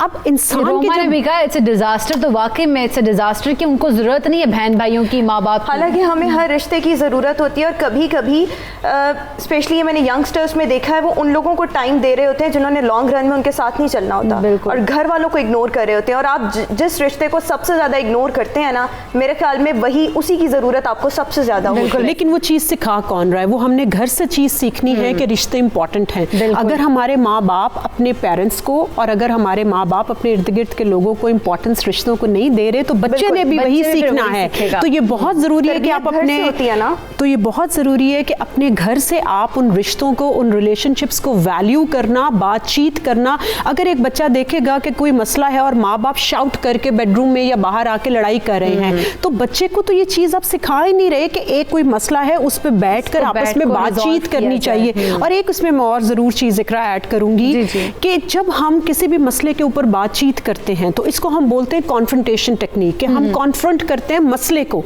होता क्या है मियाँ बीवी में, जो यूजुअली मैंने देखा है फैमिलीज में भी, अपने क्लाइंट्स में भी, बात मेरे क्लिनिक में लड़ाइयाँ शुरू हो जाती हैं। वो असल पॉइंट के ऊपर बात नहीं करते, लेकिन जो पास्ट की जो चीज़ें हुई होती है उसकी टॉन्टिंग स्टार्ट हो जाती है। वो जो इररेलेवेंट टॉन्टिंग, मैंने खुद देखा है अपनी आंखों से कि लोग कोई सॉल्व करने के लिए निकलते हैं बात, लेकिन वो इर्द गिर्द के जो चीजें, और मेरे ख्याल में ऐसे इश्यूज कभी भी सॉल्व नहीं होते जिनमें आप पास्ट की एग्जांपल दें। अगर आपने अपने मामलात को सुधारना है तो पिछला सब कुछ छोड़ दें। बिल्कुल ऐसे ही है। एक कॉलर हमारे साथ मौजूद है, ज़हीर। अस्सलाम वालेकुम ज़हीर। अस्सलाम वालेकुम मैम, कैसे हैं आप? मैं ठीक ठाक। ज़हीर, आप क्या जानना चाहते हैं, क्या बात करना चाहते हैं, क्या एक्सपीरियंस शेयर करना चाहते हैं? मैम मैं भी एक प्रॉब्लम जो है वो फेस कर रहा हूँ अपनी रूटीन लाइफ में। I have 2 kids of mine. अच्छा, जो मेरा बड़ा बेटा है उसमें और मुझ में ना मतलब कम्युनिकेशन गैप आई फील कर रहा हूँ ना, गैप है हम में। कि हालांकि जितना मैं उसके साथ फ्रेंडली हूँ, जितना मैं उसके साथ मतलब उसको टाइम देता हूँ, उसके साथ खेलता हूँ, इन स्पिट ऑफ दैट मतलब वो मेरे साथ जैसे उसको शेयर करना चाहिए अपनी मतलब जो भी उसकी रूटीन लाइफ है, जो भी उसके प्रॉब्लम्स हैं, तो वो मेरे साथ नहीं कर रहा। अब आई वांट टू मतलब कि मैं यही जानना चाह रहा था। बच्चे की एज कितनी है ज़हीर साहब, बताइएगा आपके बेटे की एज कितनी है? 9 years old। 9 years, ठीक हो गए। चलें इस पर हम डॉक्टर अमरीन की खिदमात जो है ना वो हासिल करेंगे। कॉल मौजूद है हुदैबिया। अस्सलाम वालेकुम। वालेकुम अस्सलाम। हुदैबिया, क्या जानना चाहती हैं आप? एक्चुअली मैं ये जानना चाहती हूँ कि मेरा और मेरे पेरेंट्स के दरमियान ना थोड़ा सा कम्युनिकेशन गैप है। तो मैं उनसे बात करती हूँ ना तो उनकी बात को समझते नहीं है ज़्यादा। वो पेरेंट्स से मैं बदतमीजी तो नहीं कर सकती, लेकिन वो अपनी पसंद मेरे पे पोस्ट करना चाहती हूँ। तो इस मामले में मुझे क्या करना चाहिए? हुदैबिया, आपकी एज कितनी है? 21 years। अच्छा, चलें जी, ठीक है। हम डॉक्टर अमरीन से जानते हैं कि ऐसा क्यों है। डॉक्टर अमरीन, पहले तो ज़हीर साहब कहते थे कि उनका बेटा 9 years का है और वो उससे बड़ा लाड प्यार करते हैं, लेकिन वो रिस्पॉन्ड नहीं करता, अपनी रूटीन नहीं बताता। देखिए, एक तो 9 years का बच्चा है तो अभी हम उसको टीन एज में नहीं लेंगे, ठीक है जी, टीन एज में। नंबर 2 ये है कि कम्युनिकेशन के लिए बहुत ज़रूरी है कि आपके आगे जो रिसीविंग एंड के है आप उसकी ज़बान में बात करें। ये जो मैं कह रही हूँ ना उसकी जबान में बात करें, तो इसका मतलब है कि आप बच्चे की नो बच्चे की मेंटल एज होती है। हर इंसान की एक मेंटल, एक तो फिजिकल एज होती है जिसको हम एज में नहीं है तो उसके साथ उस लेवल पर जाके कम्युनिकेट। हमारी 2 इसमें मैं बताती चलूँ, कॉन्सेप्ट क्लियर कर दूँ अपने कॉलर के लिए। एक होती है फिजिकल एज जिसको हम क्रोनोलॉजिकल एज कहते हैं, एक होती है मेंटल एज। आजकल बच्चों की मेंटल एज जो है वो ज़्यादा है उनकी फिजिकल एज की वजह से, because of the exposure and because of the excessive information. जितनी उनको गैजेट्स और इर्द गिर्द से इंफॉर्मेशन मिल रही है उनकी मेंटल एज ज़्यादा है। हम उन्हें ट्रीट कर रहे हैं, हो सकता है फादर ट्रीट कर रहा हो कि ये 9 साल का बच्चा है, लेकिन हो सकता है उसकी मेंटल एज 11 या 12 या 13 साल की है। तो ये बहुत ज़रूरी है कि आप बच्चे की ज़बान में बैठकर उसके साथ बातचीत करें। उस आप तो कह रहे हैं कि मैं उससे बहुत टाइम देता हूँ, लाड प्यार करता हूँ, लेकिन स्टिल आपको अगर फील हो रहा है कि कहीं ना कहीं वो अपने इमोशन से अपनी चीज़ें एक्सप्रेस नहीं कर पा रहा, तो बड़े आराम से उसको किसी दिन वॉक पे ले जाएं अलहदा से। ज़रूरी नहीं घर में सब में बैठ के, किसी दिन बच्चे को अलहदा से वॉक पे ले जाए, बातों बातों में उससे पूछे अच्छा कौन सी चीज़ें हैं जो कि आप बाबा से शेयर करना चाहते हो, जो आपने अभी तक नहीं की, जो आप अपने फ्रेंड्स के साथ शेयर करते हो। तो इस तरीके से बच्चे का जब एतमाद बहाल होता है, उसका जब कॉन्फिडेंस जो है वो बिल्डअप होता है, और उसको बच्चे को ये भी पता होना चाहिए कि मुझे माँ या बाप से आगे से डांट नहीं पड़ेगी। अगर मैं कोई ऐसा क्वेश्चन पूछूंगा which has got some shame और गिल्ट का एलिमेंट है, तो बच्चा वो नहीं पूछता कि माँ बाप से डांट ना पड़ जाए। तो ये हम कम्युनिकेशन गैप कह रहे हैं ना। इसी को कम्युनिकेशन गैप के वहाँ पर पेरेंट्स ने बच्चे को ये कॉन्फिडेंस देना है कि बच्चा चूंकि ग्रो कर रहा है, नई नई चीज़ें सीख रहा है, फिजियोलॉजिकल चेंजेस आ रही हैं, बॉडी के अंदर बायोलॉजिकल चेंजेस आ रही हैं, हार्मोनल चेंजेस आ रही हैं, तो ये पेरेंट्स के लिए जानना बहुत ज़रूरी है कि जब टीन एज स्टार्ट होती है तो इसको हम टीन एज क्राइसिस बोलते हैं, जिसमें बॉडी में चेंजेस आ रही होती हैं, बच्चे को खुद भी नहीं पता होता कि what is happening to my body. वहाँ पर पेरेंट्स पहले खुद एजुकेशन अपनी हासिल करें, पेरेंट्स को चाहिए कि वो खुद भी नॉलेज लें और भी नॉलेज लें। यहाँ पर मैं एक चीज़ ऐड कर दूं कि आजकल पेरेंट्स को खुद को अपडेट रखना बहुत ज़रूरी है, क्योंकि बच्चे उनसे बहुत ज़्यादा अपडेट हैं। तो जैसे डॉक्टर मीन भी कह रही है कि मेंटल एज जो है उसकी 9 साल के बच्चे की 11-12 हो सकती है। एक तो ये है कि उसका अपना अपग्रेड करें, अपना नॉलेज, और नंबर 2 है बच्चे को बच्चे की ज़बान के अंदर उससे कम्युनिकेट करें। दूसरे कॉलर ने जो उन्होंने कहा कि जी मेरे और हस्बैंड के दरमियान कम्युनिकेशन, तो अब ये फिर फिगर आउट करना ज़रूरी होगा कि क्या ये अपनी बात जो है इनको क्या कहने का अंदाज नहीं पता। अब इसमें मैं एक इम्पॉर्टेंट इकरा बात बता दूं, अक्सर यूजुअली ख़वातीन क्या करती हैं, जो मैं देखती हूँ वो टाइमिंग्स रॉन्ग चूज़ करती हैं। वो टाइमिंग्स रॉन्ग का मतलब ये कि अगर हस्बैंड सारा दिन घर के काम काज के थकावट के बाद घर आ रहा है तो या सास शुरू हो जाती है, या बहन शुरू हो जाती है, या माँ शुरू हो जाती है, या आते ही जैसे बेडरूम में आते हैं तो बीवी शुरू हो जाती है सारे दिन की कंप्लेंट्स। मैं हमेशा उन्हें कहती हूँ कि देखें, कंप्लेनिंग एटीट्यूड नहीं होना चाहिए, कम्युनिकेशन होनी चाहिए। This is people they need to know the difference between communication करेंगे तो वो जब हस्बैंड आ रहा है घर से, इतना वो घर में आ रहा है, इतना थका टुटा, वो बैंक से या कहीं भी नौकरी से आ रहा है, तो यकीनन वो हाइपर ही होगा। अच्छा, आजकल ना ये खवातीन की एक समझ नहीं आती, और स्पेशली जो यंग लड़कियां हैं मेरी एज की, मैं अपनी फ्रेंड्स को भी देखती हूँ, वो फर्ज समझती हैं अपना एक घर की इची बीची एक बात हस्बैंड को बताना। लेकिन हर चीज बताना जरूरी नहीं है। अगर आपने एक अच्छा लाइफस्टाइल रखना है ना, घर में एक फ्रूटफुल माहौल, तो ये अच्छी बात नहीं है कि आप खावन के कान भरें, और ये सासों का भी फर्ज नहीं है कि वो भी अपने बेटे के कान भरें। मतलब चीज़ें जो है ना म्यूचुअल अंडरस्टैंडिंग से चलती हैं। वो भी बेटे को खिलाफ कर रही है उसके हस्बैंड के, और जो बहू है वो भी लेकिन वैसे रोमा यहाँ पर अब चीज़ें चेंज हो रही हैं, क्योंकि लोगों में अवेयरनेस आ रही है कि हर टाइम, ये पहले बहुत ज़्यादा होता था कि भाई सास बेटे के कान भर रही है या बीवी, लेकिन ये चीज़ें अभी भी एग्जिस्ट करती हैं। लेकिन सराउंडिंग्स में देखें करती होंगी आप, हम इग्नोर करते हैं, आपके घर में ये चीज़ें हो रही होती हैं। सजेशन में ये दूंगी कॉलर को, मैं ये सजेशन दूंगी कि टाइम जो है वो चूज करें जब हस्बैंड का आप देखें कि मूड अच्छा है, या किसी का भी हस्बैंड है या कोई भी जिनसे बात करनी है उनका मूड अच्छा है, वो रिसीविंग एंड पे हैं, या अक्सर आपने नोट किया होगा कि खवातीन हस्बैंड्स कहते हैं ये बोलती रहती हैं, हम बिल्कुल इग्नोर करते हैं, तो हम अपना बेसिक फजूल बोल। तो this is what I am saying कि यू नीड टू अंडरस्टैंड कि जो नेक्स्ट पर्सन है क्या वो रिसीविंग एंड पे उस टाइम है, क्या उसकी मेंटल कंडीशन उस टाइम है कि जो आप बात कर रहे हो वो सुन रहा है। जैसे मैं आपसे अभी बात कर रही हूँ, let's say you are lost somewhere else, तो there is no point of talking. तो आपको ये देखना बड़ा जरूरी है कि जो टाइम आप चूज कर रहे हैं कम्युनिकेट करने के लिए, इनको चाहिए कि अपने हस्बैंड का जब मूड अच्छा हो उस टाइम, और ये भी नहीं हो कि मूड अच्छा है तो उसका तो आप गलत बात कर रही हैं। तो ये बड़ा जरूरी है टाइमिंग्स देख कर बात को कम्युनिकेट करना, बात करना बड़ा जरूरी है। टाइमिंग्स के साथ साथ एक और चीज के उतनी बात करें जिसकी जरूरत होती है। ये बड़ी जबरदस्त बात है ना, जो फिर आपकी असल मकसद, आपने जो जिस बात पे आप कर रहे हैं ना उसमें मकसद गायब हो जाता है, आप इधर उधर की बातें करते हैं। रोमा, इन चीज़ों से निकला कैसे जा सकता है, कैसे हम इस कम्युनिकेशन गैप को ख़त्म कर सकते हैं? किसी भी रिश्ते में कम्युनिकेशन गैप को ख़त्म करना है तो मेरे ख्याल में उसमें सबसे पहले उसके जैसा बनना है। मतलब अगर मैं चाहती हूँ कि मैं आपसे अपना कम्युनिकेशन गैप ख़त्म करूँ, तो मुझे, जैसे डॉक्टर अमरीन ने कहा, मुझे आप ही की ज़ुबान में बात करनी है और आप ही के लेवल पर आकर उसको समझना है। इसमें हस्बैंड वाइफ को ले लें, मुझे लगता है यूजुअली जो लड़के होते हैं उनका मैच्योर होना बहुत ज़रूरी है और उनको होना भी चाहिए। तो जहाँ पे एक बंदा मैच्योर हो और दूसरा इमेच्योर हो तो वहाँ पर अपनी बात समझाना आसान हो जाता है। अगर वो मैच्योर बंदा इमेच्योर के लेवल पर आकर थोड़ा सा अंडरस्टैंड करे, थोड़ी सी स्पेस दे, थोड़ा सा margin they. Always be a good listener. आपको कोई भी बात कह रहा है ना, एनीथिंग, आप खामोशी से कामली सुने, उसके बाद सुनने के बाद अपना कमेंट दें। उसके अलावा मेरे ख्याल में अपने आइडियाज़, अपनी एक्सपेक्टेशंस दूसरों पर बिल्कुल भी इम्पोज ना करें कि हम ये चाहते हैं तो ये ऐसा ही नहीं करना चाहिए। ये बड़ी ज़बरदस्त बात की रहमान ने कि इम्पोज नहीं करना चाहिए, क्योंकि पेरेंट्स अक्सर होते हैं बच्चों पे अपनी मर्जी जो है ना इम्पोज करने की कोशिश करते हैं। बच्चों पे भी हस्बैंड वाइफ पे करते हैं। बीवियां जो हैं वो अपनी हर रिश्ते में स्पेस दें, जिसमें आप स्पेस देंगे वही उतना काम और स्मूथ चलेगा। Always be very flexible. इसके अलावा हमेशा always open the doors and the windows of communication with whosoever you want to communicate. अपने तमाम चीज़ें ना खुली रखें। फिर ही चीज़ें एक अच्छे वे में अच्छी तरह से चलेंगी। और चल उसके सकती अलावा हैं। मेरे ख्याल में आप मतलब हस्बैंड वाइफ हैं या कोई आपकी फैमिली है, चीज़ें प्लान करें, कोई पिकनिक प्लान कर लें, कोई डिनर प्लान कर लें। चलें जी, बहुत ज़बरदस्त बात कर दी रोमा ने भी, और ये है कि हमें कम्युनिकेशन गैप जो है उसको ख़त्म करना है। और आप जो है लोग हमें जो देख रहे हैं 92 न्यूज़ को, सुबह सवेरे पाकिस्तान को, वो इस चीज़ को देखें कि अपने घरों में अपने बच्चों के साथ, हस्बैंड अपनी वाइफ के साथ कम्युनिकेशन गैप को ख़त्म करें। इस टॉपिक पर हम आगे आने वाले प्रोग्राम्स में भी बात करेंगे, लेकिन पहले अपने गेस्ट का शुक्रिया करेंगे। डॉक्टर अमरीन, आपका बहुत शुक्रिया। रोमा, आपका बहुत शुक्रिया कि आपने अपना कीमती वक्त निकाला है हमारे लिए।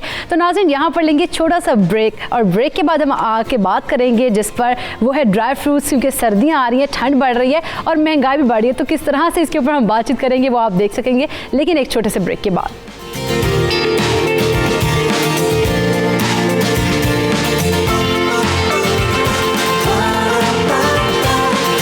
सुबह सवेरे पाकिस्तान,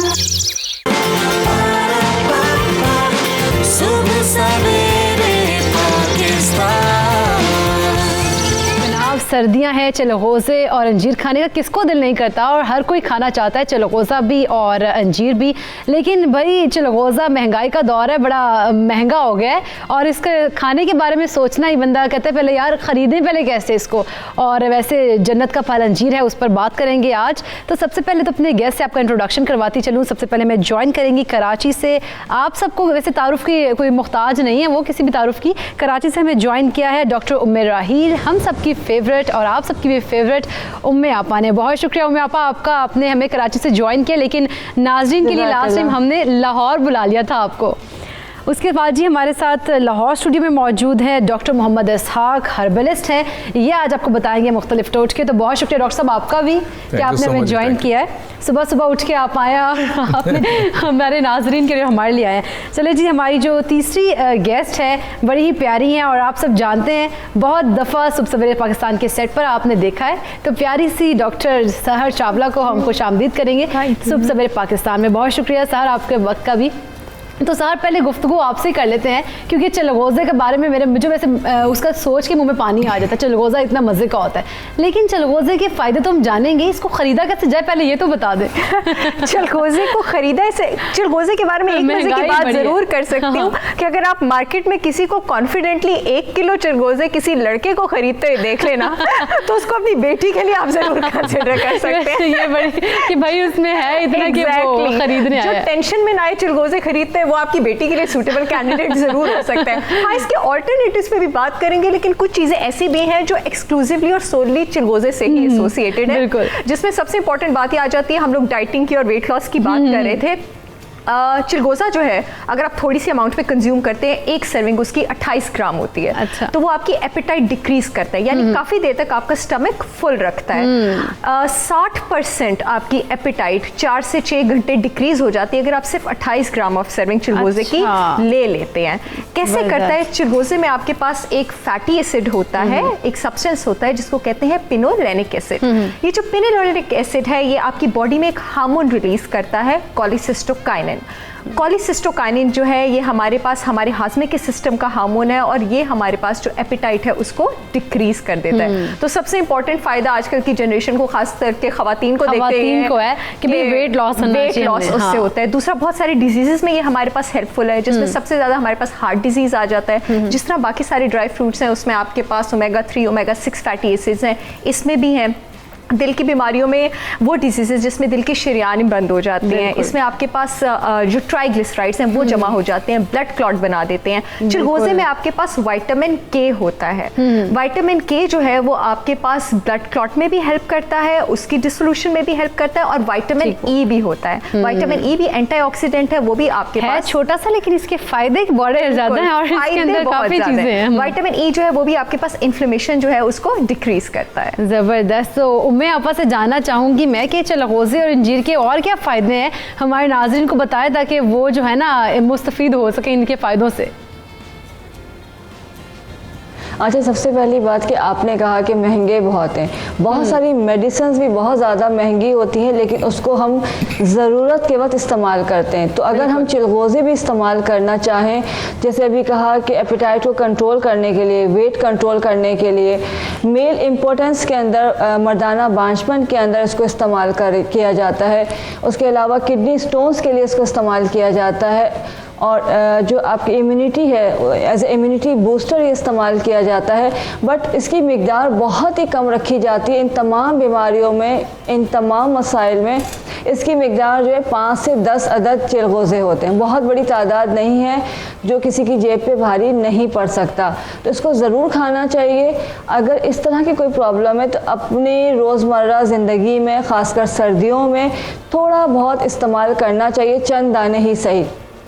दूसरी बात है कि चिलगोज़े महंगे क्यों होते हैं? ज़ाहिर सी बात है, जिस तरह इसको छील के खाना मुश्किल है, तो इसको जो है 18 महीने लगते हैं तैयार होने में, तो उसको जमा करना, इसको मार्केट में लाना भी कोई आसान काम नहीं है। तो जो चीज़ इतना महंगा चिलगोज़ा खरीद ही लेना चाहिए फिर हम लोगों को। देखिए, आप कोई ऐसी दवा भी ले रहे होते हैं जो आपकी ज़रूरत की होती है, खुदा ना खास्ता कोई मसला होता है, टेस्ट भी करवा रहे होते हैं, तो थोड़े से चिलगोज़े लेके रख ले तो बहुत सारी चीज़ों में आपको बहुत ज़्यादा फ़ायदा देते हैं। और इनफर्टिलिटी के लिए, इम्पोर्टेंस के लिए, स्टोन्स के लिए, हार्ट डिजीज़ के लिए एज इम्यूनिटी बूस्टर बच्चों को 4 से 5 अगर दाने नट्स खिला देंगे तो कोई हर्ज नहीं है, खाए जा सकते हैं। अगर आप दवाओं से बचना चाहते हैं तो नट्स के ऊपर पैसे खर्च कर दें, दवाओं से बच जाएंगे। दवाओं से बेहतर है वैसे आपने कहा अंजीर खा ली जाए। जी, मैं अंजीर के भी फायदे आपसे जानना चाह रही थी। अच्छा, अंजीर जैसे आपने पहले कहा था जन्नत का फल है और बेशुमार इसके फ़ायदे हैं। और अंजीर को ज़ाहिर से जब जन्नत का इसको कहा गया है फल, तो इसमें कोई कमी बेशी नहीं हो सकती है। आपने इसको रेगुलर इस्तेमाल करना चाहिए। अंजीर जो है पाइल्स के लिए, बवासीर के लिए बहुत इफ़ेक्टिव है, पेट की अमराज के लिए बहुत इफ़ेक्टिव है, बच्चों के हाजमे को अच्छा करने के लिए बहुत इफ़ेक्टिव है, और सबसे आसान है कि मुख्तलिफ इसको बीमारियों में इस्तेमाल कर रहे होते हैं। लेकिन अगर आप सिर्फ 3 से 5 दाने अंजीर के रात को भिगो दीजिए, उसके साथ 5 दाने आप काली किशमिश और 5 अदद चिलगोज़े, और सुबह इसमें शहद या चीनी मिला के ये इसको खा लिया जाए और पानी पी लिया जाए, तो ये आपकी इम्यूनिटी को इतना स्ट्रॉन्ग कर देता है कि आप बहुत सारी बीमारियों से बच जाते हैं। बिल्कुल। इसके अलावा अंजीर को खाने के अलावा हम फायदे हैं।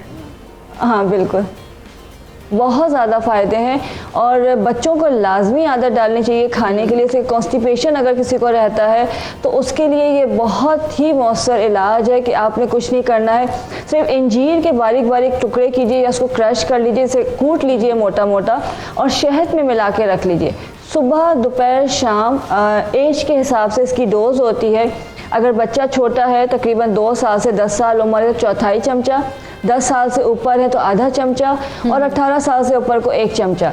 तो ये चाय का चम्मच आपने खुराक देनी है, तो आपको पेट का इंशाल्लाह ताला कोई मर्ज नहीं होगा। ज़बरदस्त, बड़े बड़े फ़ायदे हैं चिलगोज़े के भी और अंजीर के भी। तो डॉक्टर इसहाक भी हमारे साथ मौजूद है स्टूडियो में, उनसे जानते हैं। डॉक्टर साहब, आप ब्रेक पर जब हम थे तो आप बता रहे थे कि चिलगोज़ा है, उसके बड़े फ़ायदे हैं, ख़ास तौर पर हार्ट पेशेंट है उनके लिए। तो कोई नुस्खा भी है, कोई टोटका भी है, वो बताइएगा। अभी आपकी बात हो रही थी कि ये महंगा बहुत है। अगर हम बाईपास करवाते हैं तो कितना पैसा लगता है, स्टंट डलवाते हैं तो कितना पैसा लगता है, लेकिन हमारी बैड लक है कि हम कपड़ों के ऊपर पैसे खर्च कर लेंगे, मोबाइल अच्छे से अच्छा लेने की कोशिश करेंगे, लेकिन हम कोशिश करते हैं कि जो हमारी मेडिसिन है ना वो फ्री में हो जाए, हम सेहत की तरफ ध्यान नहीं देते। लेकिन अगर इसके फ़वाइद को देखा जाए तो ये अपनी महंगाई से कहीं ज़्यादा जो है वो सस्ता पड़ता है। अगर आप दिल के मरीज़ हैं, अगर आपके आर्टेरियोस्क्लेरोसिस है, हार्ट एरिथ्रोस्क्लेरोसिस है, अब क्लॉट्स पड़े, जैसे डॉक्टर साहब ने पहले तफसील से बताया है इसके कि अगर आपके ब्लड के अंदर क्लॉट्स आ चुके हुए हैं और कहीं ना कहीं पर आपको प्रॉब्लम हो रही है, या हार्ट अटैक हो चुका हुआ है, या आप इस कंडीशन में पहुंचे हुए हैं, दिल की शरियानें ब्लॉक हो रही हुई हैं, तो इसके लिए चिलगोज़ा, और 2 चीज़ें मैं आपको बताता हूँ, आप करके देखिएगा उनको। चिलगोज़ा और कुलवंजी दोनों बराबर मिकदार में, चिलगोज़े को और कुलवंजी को दोनों को किसी भी हावंदस्ते में, किसी भी चीज़ में उनको अच्छी तरह कूट लें। अगर वो दोनों का वज़न 1 पाव बनता है तो उसके अंदर आप आधा किलो शहद डाल दें। शहद डाल के आप उसको अच्छी तरह मिक्स कर दें। मिक्स करने के बाद रोज़ाना उसकी जो है वो आधा चम्मच खाली मैदा सुबह के टाइम पर, और आधा चम्मच शाम को 3-4 बजे जब आपका मैदा खाली हो उस वक्त, यानी कि खाना खाने के 2 घंटे के बाद। अगर आप जिस टाइम पर भी खाना खाते हैं उसका खुद देख लीजिएगा, लेकिन खाना खाने के 2 घंटे के बाद इसको खाइएगा। फिर देखिएगा इंशाअल्लाह ताला अज़ीज़ आपके दिल की शरियानें खुलती हैं या नहीं खुलती। आपका 2.5 लाख बच जाएगा अगर 10,000 रुपये लगा देंगे तो। तो चलें, हार्ट पेशेंट जो है वाकई में बाईपास में इतने पैसे ना लगाएं। आप ये ज़रा टोटका आजमा के देखें कि आपका दिल जो है सही तरह से वर्क करेगा कि नहीं। तो सहर, वैसे आपके पास स्किन से मुतालिक आप मुझे बता दी कि टोटका आपके पास भी है। बिल्कुल, मैं बता रही हूँ। मैं इस बात से शुरू करूंगी। क्लियोपेट्रा, एवरीवन नोज, क्लियोपेट्रा का फेवरेट जो फ्रूट था वो अंजीर था, फिग था, और वो अपनी खूबसूरती के लिए शी इज़ रियली फेमस। तो इसी से मैं स्किन के टोटके पर आ जाऊंगी। हमारी जो स्किन होती है, जो हम इतने महंगे महंगे ट्रीटमेंट्स कराते हैं, फेशियल एस्थेटिक्स से रिलेटेड, विटामिन फेशियल्स बहुत एक्सपेंसिव है। वो विटामिन सी का फेशियल बहुत एक्सपेंसिव है। वो विटामिन सी का फेशियल हमारे पास क्या करता है, हमारी जो स्किन है, जो उसकी प्रोटीन है, जो उसकी इलास्टिसिटी, इस तनाव, इस टेक्सचर, ये जवानी के लिए रिस्पॉन्सिबल है, उसको कोलेजन कहते हैं। अब इस कोलेजन की डिस्ट्रक्शन की जो प्रोटीन होती है ना, कोलेजिनेज, उसका लेवल हमारे पास अंजीर कम करती है, यानी एंटी कोलेजिनेज, कोलेजिनेज के अगेंस्ट। तो ये हमारी स्किन की इलास्टिसिटी यंग रखेगी, फिर यंग रखेगी। अगर आपको स्किन के टेक्सचर के लिए कोई छोटा सा फेशियल मास्क चाहिए तो आप एक बड़ी अंजीर या 2 छोटी, उनका सारा जो फ्लैश है उसको स्कूप आउट करके उसमें 1 टीस्पून हनी, 1 टीस्पून योगर्ट, और उसको मिक्स करके हफ्ते में 2 बार 5 मिनट के लिए मुंह पर लगा लें। And it will give a great glow, and over a period of 3 और 4 मंथ्स यू विल रियलाइज कि मेरा टेक्सचर जो है वो इलास्टिक हो रहा है, वो अच्छा हो रहा है, और यंग दिखेंगे आप, और यंग दिखेंगे। ये तो टेक्सचर के लिए हो गया। इसके अलावा अगर आपको स्किन की इवन टोन चाहिए, होता है ना कि चीक्स का कलर जो सा होता है अनइवन होती है, अगर आपको स्किन का इवन टोन चाहिए तो उसके लिए ये बहुत अच्छा फेशियल है, बहुत अच्छा मास्क, ये मैं भी यूज़ करती हूँ कि आप 4 या 5 अंजीरों को उनका पेस्ट बना लें, उसमें 1 टीस्पून आप डालें ओटमील का, 1 टीस्पून आप डालें मिल्क का, और आधा टीस्पून आप डालें ड्राइड जिंजर पाउडर का। इसको भी हफ्ते में 2 बार 10 से 15 मिनट के लिए लगाएं, और इवन स्किन टोन। मोरोवर ये जो आपकी अंजीर, यानी कि आपके पास भी वैसे सहर काफ़ी टोटके हैं। हमने हर्बलिस्ट पे बिठाए हुए, लेकिन आपने भी हमें टोटके बता दिए। जब स्किन की बात आती है तो फिर बायोकेमिस्ट्री, न्यूट्रिशन से निकल के टोटकों में भी जाना पड़ता है। अगर आप दें तो एक सॉरी माजत के तक गुलामी होगी आपसे। अब मैं नाजरीन के लिए एक गिफ्ट होगा, बहुत ज़बरदस्त इसका रिजल्ट है, मैं अक्सर इसको यूज़ करवाता हूं। गिफ्ट दे दें फिर आप। तो अर्क गाउज़बान, उसको 1 कप ले लें। रात के टाइम पर उसके अंदर 10 दाने अनाब, उनको पीस लें थोड़ा सा, उसके अंदर डाल दें, और तकरीबन 5 से 6 अदद अंजीर, इनको पहले धो लेना है अच्छी तरह, ठीक है जी। धोने के बाद कप के अंदर डाल दें। रात को वो अगर हो सके तो कपड़ा लेकर बाहर शबनम के अंदर रख दें। सुबह के टाइम पर जब उठेंगे तो दोनों चीज़ें नरम हो चुकी होगी। अनाब जो है वो निकाल कर आपने फेंक देना है, अंजीर आपने खानी है, और अर्क गाउज़बान आपने पीना है। 40 दिन कीजिएगा, फिर देखिएगा इंशाअल्लाह ताला अज़ीज़ स्किन आपकी का कलर चेंज होता है या नहीं होता। चलें जी, ये जो हमारे नाज़रीन ने देखने वाले हैं, ये टोटके जो है ज़रूर आजमाएंगे, क्योंकि आज तो सहर ने भी इतने टोटके दे दिए हैं। तो आप जो है ना इन टोटकों पर ज़रूर अमल कीजिएगा, और एक्सपेरिमेंट ही है ना, एक्सपेरिमेंट करके देखें, स्किन इंशाल्लाह ग्लो ही करेगी। सुबह सवेरे पाकिस्तान, सुबह सवेरे पाकिस्तान। कुछ लोग कहते हैं, जैसे हम लोग भी हैं, हम लोग कहते हैं कि जी सर्दियों में खाने चाहिए ड्राई फ्रूट्स, और हम लोगों की एक रूटीन है, हम सर्दियों में वैसे जो है ना ड्राई फ्रूट्स खाना पसंद करते हैं। तो ऐसा क्यों है? क्या गर्मियों में नहीं खा सकते, गर्म होते हैं, इस वजह से कोई ऐसी बात है? देखिए, हर चीज़ की एक नेचर होती है। जैसे चिलगोज़ा जो है, पाइनट, उसकी नेचर वार्म होती है, गर्म होती है, तो उसकी एक मिकदार कम रखनी चाहिए। हम जो भी चीज़ खाते हैं बहुत वाफिर मिकदार में खा रहे होते हैं, तो हमें नुकसान पहुंचाती है। इसको आप एज अ मेडिसिन अगर खा रहे हैं तो आप सर्दी गर्मी हमेशा खा सकते हैं, लेकिन आपने ऐसे शुगर के तौर पर खाना है, एज अ ड्राई फ्रूट लेना है, तो फिर सर्दियों में आप ज़्यादा खा रहे होते हैं कि आपको गर्मी की ज़्यादा ज़रूरत होती है, आपकी ब्लड की सर्कुलेशन कम हो चुकी होती है, तो आपको जो वार्म चीज़ें होती हैं गर्म, जिनकी तासीर होती है वो आपके जिस्म को गर्म रखते हैं। लेकिन मिकदार चाहे सर्दी हो या गर्मी, अगर मिकदार आप ज़्यादा बढ़ा देते हैं तो उसकी तासीर की वजह से आपको एक्नी हो सकती है या पेट में कोई मसला हो सकता है, लाइक डायरिया हो सकता है, इस तरह के प्रॉब्लम आ सकते हैं। तो उसकी जो भी ड्राई फ्रूट इस्तेमाल कर रहे हैं उसका जो मिजाज है, उसकी जो खसूसियत है, उसके मिजाज को देखते हुए वो इस्तेमाल करनी चाहिए। लेकिन आप बादाम इस्तेमाल कर सकते हैं पूरा साल, कोई मसला नहीं है। खुबानी को आप कम मिकदार में इस्तेमाल करते हैं, चिलगोज़ा गर्म होता है उसको कम मिकदार में इस्तेमाल कर सकते हैं, अखरोट आप रेगुलरली इस्तेमाल कर सकते हैं, और काजू है या पिस्ता है इसको भी इस तरह देखते हुए इस्तेमाल करते हैं। अगर आप जैसे आप हैंडफुल नट ले रहे होते हैं, मुट्ठी भर जो आपका ड्राई फ्रूट होता है वो खाना चाहिए। अगर उससे आप एक्सीड कर जाते हैं तो वो आपके लिए नुकसानदेह होता है। चलें, किसी भी चीज़ का एक्सेसिव यूज़ कर दे तो वो नुकसानदेह होगी। एक कॉलर हमारे साथ मौजूद है, काशिफ। अस्सलाम वालेकुम काशिफ। जी वालेकुम सलाम। जी काशिफ, आप क्या जानना चाहते हैं? जी मैं डॉक्टर उमर आइल से पूछना चाह रहा हूँ कि चिलगोज़ा या इंजीर जो है इसके क्या खाने के कोई मतलब औकात ऐसे हैं जिनमें नहीं खाना चाहिए, कोई एहतियात करना चाहिए, और मिकदार की कितनी मतलब बताएंगे कि कितनी मिकदार में इंजीर और ये चिलगोज़ा जो है वो खा सकते हैं? चलें जी, ठीक है, इसका भी हम आंसर ले लेते हैं। एक और कॉलर मौजूद है, सबा। अस्सलाम वालेकुम सबा। जी वालेकुम सलाम। सबा, क्या जानना चाहती हैं आप? जी मुझे डॉक्टर उमर आहिर से पूछना है कि वो चेहरे पर ना एक्ने के निशान है जी, तो उसके लिए वो रेड हो जाता है वो जगह ना, रेड भी हो जाती है मेरी स्किन काफ़ी, तो उसके लिए मैंने पूछना था कि क्या करूँ। चलिए ठीक है जी, अभी आपको बताते हैं। उम्मे आपा, पहले तो काशिफ ने कहा कि औकात कार क्या हैं और कितनी मिकदार लेनी चाहिए चिलगोज़े और अंजीर की। अच्छा देखिए, जैसे थोड़ी देर पहले मैंने बताया कि अगर इसको एज ए मेडिसिन इस्तेमाल कर रहे हैं, अपने जो आपके हर्बलिस्ट हैं या सहर ने भी बताया, अगर आप उसको एज ए मेडिसिन इस्तेमाल कर रहे हैं तो उसकी डोज का आपने ख्याल रखना है। लेकिन एज ए मेडिसिन इस्तेमाल नहीं कर रहे, एज ए ड्राई फ्रूट इस्तेमाल कर रहे हैं तो हैंडफुल जो है, मुट्ठी भर जो भी आपका ड्राई फ्रूट है, नट्स हैं, वो आप खा सकते हैं, उससे ज़्यादा नहीं खाना चाहिए। खाने के लिए कोशिश कीजिए, आप रात के वक्त भी खा सकते हैं, सुबह के वक्त भी खा सकते हैं, दिन में कभी भी खा सकते हैं। लेकिन अगर आपका पेट बहुत ज़्यादा भरा हुआ है तो उस वक्त अवॉइड करना चाहिए कि कोई भी चीज़ आप ना खाएं, ओवर ईटिंग का शिकार ना हो जाए। खाली पेट खा रहे हैं या वक्फे से खा रहे हैं, और ड्राई फ्रूट के लिए सबसे अच्छा होता है कि सुबह नहार मुँह अगर थोड़े से नट्स आप खा लेते हैं तो वो पूरे दिन के लिए आपको एनर्जेटिक और फ्रेश रखते हैं। तो सबसे अच्छा टाइम ड्राई फ्रूट का सुबह का होता है, सुबह खा लेना। और अगर इंजीर खानी है, अगर किसी मसले के लिए या वैसे भी खाना है, तो सबसे अच्छा तरीका ये होता है कि रात को आप उसको भिगो दीजिए, चाहे 5 दाने हो 7 दाने हो, और सुबह जो है उसको इस्तेमाल कर लीजिए, चबा के खा लीजिए। या फ्रेश इंजीर जो है वो आप कभी भी खा सकते हैं। चलें जी ठीक है। एक और कॉलर थी हमारे साथ जो सबा थी, उनको एक्ने का इशू था कि एक्ने स्कार्स जो उनके फेस पे हैं और रेड हो जाते हैं, तो इसका भी कोई हल बता दें।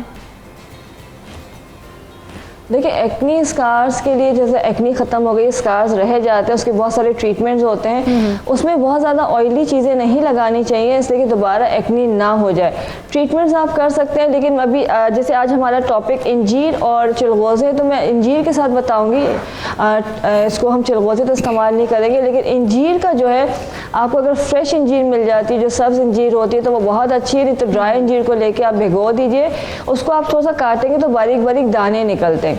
उन दानों को निकालिए, तकरीबन आधा चमचा बहुत होता है, उसमें लाल मिट्टी जो होता है गेरू वो मिलाइए, उसके साथ खीरे का पल्प मिलाइए या खीरे का पेस्ट मिला लीजिए।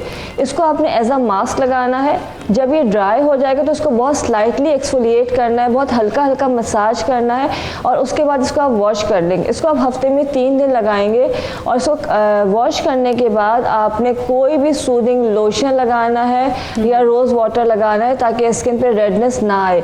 और रात के बाद सोने से पहले, दिन में नहीं, रात के बाद सोने से पहले आपने एलोवेरा जेल फ्रेश लगाना है। तो इंशाल्लाह वो जो स्कार्स रह गए वो आहिस्ता आहिस्ता फेड होना शुरू हो जाएंगे। और अगर पिट्स और डीप जो स्कार्स होते हैं वो जो है, ग्रूव्स जो है वो ग्रेजुअली जो है बढ़ना शुरू हो जाएंगे। चलें जी ठीक है, ये तो आपने उम्मे आपा टोटका बता दिया। मैं देख रही हूँ कि इसहाक साहब के सामने प्लेट्स पड़ी हैं और उनमें भी कोई चीज़ें हैं, तो इसहाक साहब आपके पास भी कोई स्किन से रिलेटेड इन चीज़ों का हल है कि स्किन पे जो स्कार्स पड़ जाते हैं, कोई स्किन को खूबसूरत बनाने के लिए कोई टोटका? बिल्कुल बहुत आसान चीज़ें होती हैं, ये कोई इतनी ज़्यादा महंगी नहीं होती हैं, ना ही इनके लिए इतना परेशान होने की ज़रूरत पड़ती है।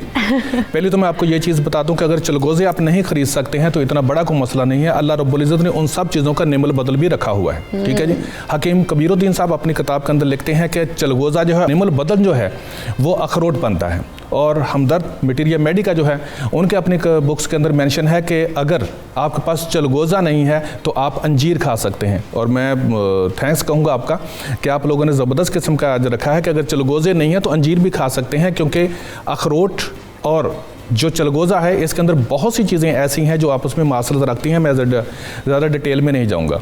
अगर आप कहते हैं कि आपके स्किन के ऊपर एक्नी बने और एक्नी ख़त्म होने के बाद स्कार पड़े हों तो उनके लिए मैं आपको एक चीज़ बताता हूँ, ज़बरदस्त होगी। पुराना अखरोट लेना है, जितना भी पुराना हो सस्ता मिल जाएगा आपको। पुराना अखरोट लें, उसको वैसे ही छिलके समेत उसको पीस लें। उसके अंदर दही मिलानी है, लेकिन दही खट्टी होनी चाहिए ताकि अंदर विटामिन सी अच्छी तरह हो जाए, खट्टा होना चाहिए। उन दोनों को मिक्स करें, रात के टाइम पर चेहरे पर लगा दें, 20 दिन कीजिएगा, उसके बाद देखिएगा इंशाल्लाह ताला अज़ीज़ रिज़ल्ट निकलेगा।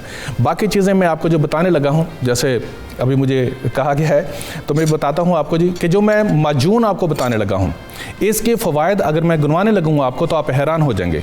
ये माजून दिल के लिए बहुत अच्छा होगा कि अगर किसी का कोलेस्ट्रॉल बढ़ा हुआ है जो उसको काम करेगा, ट्राइग्लिसराइड बढ़ा हुआ है उसको काम करेगा, वज़न आपका ज़्यादा है ये उसको ठीक करेगा, मैदा आपका ख़राब रहता है उसको ठीक करेगा, अगर बच्चों के पेट में कीड़े होते हैं ये उसको ठीक करेगा, अगर आपको डिप्रेशन रहता है ये उसको ठीक करेगा। एक होता है कि वहम होता रहता है, हर वक्त ना एक अजीब नेगेटिविटी होती रहती है ज़हन के अंदर के बस ख्यालात आते रहते हैं, ये उसको ठीक करेगा। तो इसके लिए मैं आपको जो रेसिपी बताने लगा हूँ सारा कुछ इसको नोट कीजिएगा और बनाइएगा और इस्तेमाल कीजिएगा, इंशाल्लाह बहुत आपको फ़ायदा होगा। इसकी मैंने राह रखी हैं सारी चीज़ें ताकि आप सही तौर पर पहचान सकें। मैंने कोई भी चीज़ ऐसी पिसाई नहीं की है। सबसे पहले तो ये चीज़ है कि हरड़ ये आम मिलती है, त्रिफला इसको त्रिफला 3 चीज़ें होती हैं, हरड़, आंवला और बेहेड़ा। इन तीनों चीज़ों को आपने बराबर मिकदार में लेना है, उन चीज़ों को आपने मिक्स कर लेना है, ठीक है जी। इनको आप तीनों को पिसाई करेंगे, ठीक। इसकी एक और सूंढ, जितना ये तीनों चीज़ें होंगी उतनी ही बराबर मिकदार में सूंढ होगी, ठीक है जी। ये भी आपने पिसाई कर लेनी है, ठीक है। सुरंजा शीरी ये आपने अगर ये 5-5 तोला हैं आपके पास यानी 50-50 ग्राम है आपके पास तो सुरंजा शीरी जो है ये आपने 20 ग्राम लेनी है। इसको भी मैं इस हालत में दिखा रहा हूँ ताकि आप लोगों को पता चल जाए कि ये कैसी होती है। पिसाई तो आपने खुद कर ही लेनी है, ठीक है जी। इसके साथ उसके बाद आ जाएगी जी आपके पास ज़ीरा सफ़ेद।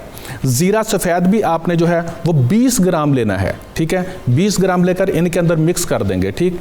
एक और चीज़ जो आपके लिए बहुत फ़ायदेमंद होती है, बच्चों को कोशिश करें कि ये अक्सर खिलाया करें अगर जिन बच्चों के टॉन्सिल्स बने हुए होते हैं, ठीक है। अगर उनको कलवंजी और जरशक, ये है जी जरशक, ठीक है। अगर कलवंजी और जरशक आप बराबर मिकदार में उनको मिक्स करके शहद के अंदर मिक्स करके माजून बनाकर आप चटाते रहेंगे तो ये उनके टॉन्सिल्स जो पुराने हो चुके हैं, नए टॉन्सिल्स की मैं बात नहीं कर रहा, जो पुराने हो चुके हुए हैं ये टॉन्सिल्स ख़त्म हो जाएंगे। तो ये जो जरशक है ये भी आपने इसके अंदर डाल दी है 30 ग्राम।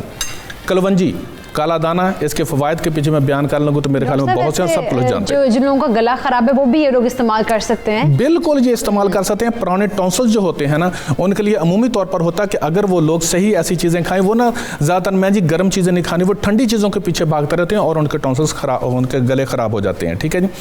अनारदाना, ये अनारदाना जो है ये भी आप इसके अंदर लेंगे 30 ग्राम। लेकिन अगर आप अनारदाना जो है ये दांतों में करड़ करता है क्योंकि सख्त सा होता है, तो अगर आप ऐसा नहीं करना चाहते, ठीक है ना, मैंने बिल्कुल एक आम ज़बान बोली जो आम लोग समझते हैं, ठीक है। तो अगर वो ऐसा नहीं करना चाहते तो आप इमली लेकर इमली का पल्प, इमली का गुदा जो है उसको 2-3 चम्मच इसके अंदर मिक्स कर सकते हैं। और बाद में रहेगी हमारी एक ख़ास चीज़ जिसके लिए आज हम प्रोग्राम कर रहे हैं, अंजीर। अंजीर जो है ये जितना वज़न है, अगर इसका तमाम चीज़ों का आपने वज़न जो है वो बन चुका है 250 ग्राम, तो आपने इसके अंदर 200 ग्राम अंजीर डाल देनी है। लेकिन इसको पहले धोना है, रात के टाइम पर इसको गुलाब के अर्क के अंदर डाल के रख देना है, ये नरम हो जाएगी। दूसरे दिन आपने इसको अंजीर को आपने अच्छी तरह कूट लेना है, इसको जरशक को भी इसके अंदर कूट लेना है आपने, और बाकी चीज़ें मिक्स कर देनी है। अब इन तमाम चीज़ों का वज़न अगर बन गया है आपके पास आधा किलो, तो आपने इसके अंदर 3 पाव शहद मिक्स कर देना है। मिक्स करके रख लें, इसको इस्तेमाल कीजिएगा। इंशाअल्लाह ताला जितने मैंने फ़ायदे बताए हैं आपको, दिल की शरियानें खुल जाएंगी। अगर किसी का ट्राइग्लिसराइड बढ़ा हुआ है, और ख़ासकर ख़वातीन के लिए अगर उनका वेट बढ़ता जा रहा है, तो उसको कम करने के लिए ये ज़बरदस्त चीज़ है। चलें जी, बहुत ज़बरदस्त डॉक्टर साहब ने हम लोगों को टोटके बता दिए। और अंजीर और चिलगोज़े से मज़ीद क्या फ़ायदे हम हासिल कर सकते हैं, ख़ास तौर पर जो डायबिटिक पेशेंट है, क्योंकि पाकिस्तान में डायबिटीज़ का रेट जो है वो काफ़ी बढ़ रहा है, हर दूसरे घर में डायबिटिक पेशेंट मौजूद है, उनके लिए कितनी फ़ायदेमंद है, इस पर बात करें, लेकिन एक छोटे से ब्रेक के बाद।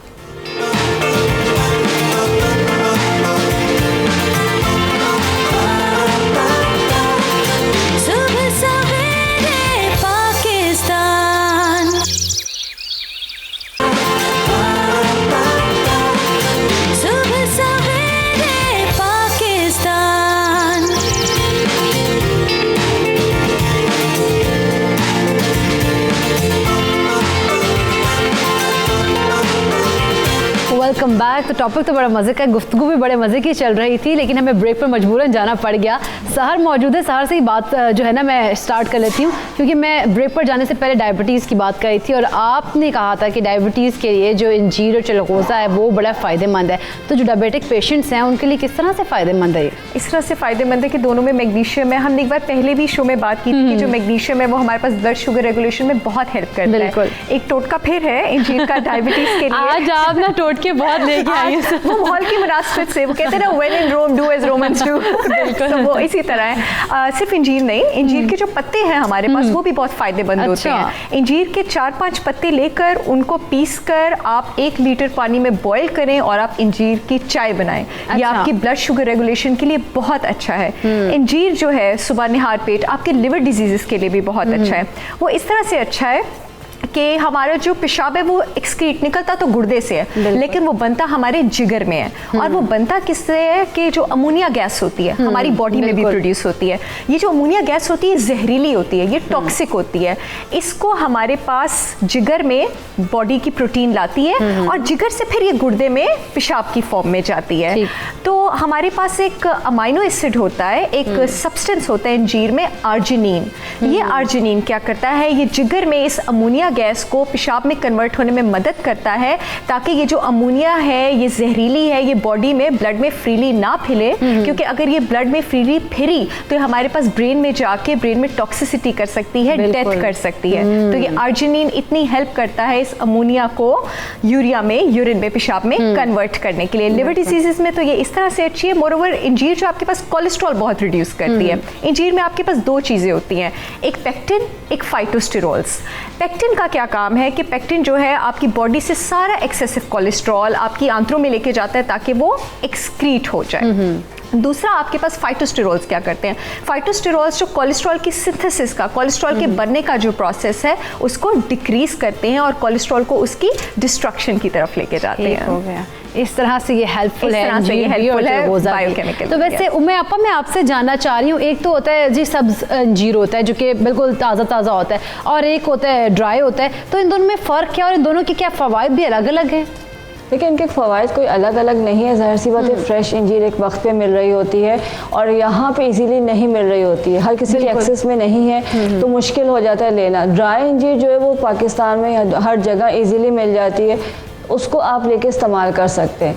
और अब तो बहुत सारे स्टोर्स में या बहुत सारी ऐसे मॉल्स वगैरह में ऐसे फूड स्टोर्स जो है वहाँ पे आपको फ्रेश इंजीर मिल जाएगी, लेकिन उसको आपको प्रिजर्व भी करना होता है। और ड्राई इंजीर आप किसी भी तरह से इस्तेमाल कर सकते हैं, कहीं भी ले जा सकते हैं और हर जगह मिल जाती है, तो उसको यूज़ करना ईजी है। तो वो आप दोनों में फ़वाइद में कोई ख़ास फ़र्क नहीं है, सिवाय इसके कि उसकी शक्ल में, उसकी हेल्थ के अंदर फ़र्क आ जाता है और कुछ नहीं। ठीक है। उम्मे आपा वैसे कोई टोटका भी आपके पास है, क्योंकि बालों के लिहाज से जो हमारे नाज़रीन है ना, हमेशा उनका फोकस होता है या तो बालों के लिए उनको चाहिए होता है कोई टोटका, या तो स्किन के लिए, क्योंकि दोनों ही जो ख़वातीन की ख़ास तौर पे खूबसूरती है ना वो चेहरे से और उनके बालों से ही होती है। बिल्कुल। अच्छा, इसमें आप सिर्फ ख़वातीन नहीं कह सकती, अब लड़कों का भी यही मसला है। बिल्कुल, लड़कों का भी बड़ा दोनों मसला है। बराबर है, ख़वातीन ही मर्द हज़रा, हाँ बिल्कुल है। अच्छा, इसमें ज़ाहिर सी बात है चिलगोज़ा एक महंगा नट है, उसको इस्तेमाल करना इतना ईजी नहीं है हर किसी के लिए। तो हम अगर इंजीर की बात करते हैं तो इंजीर जो अभी बहुत सारे बताए, सहर ने बताया, हकीम साहब ने बताए, फ़ायदे बहुत ज़्यादा हैं। अगर हम स्किन के लिए इस्तेमाल करते हैं उसका स्क्रब के तौर पर यूज़ कर सकते हैं। जहाँ तक हम बालों की बात करते हैं, मौसम चेंज हो गया है, ड्राइनेस हो गई है, डैंड्रफ बहुत होने लगा है इस ड्राई वेदर के अंदर। उसको जो है इंजीर को हम एज अ स्कैल्प पील इस्तेमाल कर सकते हैं कि आपने इंजीर को खोल के उसके जो दाने हैं वो निकाल लीजिए या उसको बिल्कुल अच्छी तरह से मैश कर लीजिए। उसमें दही मिलाना है, आपने थोड़ी सी आपने जो शक्कर चीनी मिलानी है और इसको जो है आपने स्कैल्प में पूरे सर पे लगा के इसका हल्के हाथों से मसाज करना है इतनी देर जितनी देर में चीनी जो है वो घुल जाए।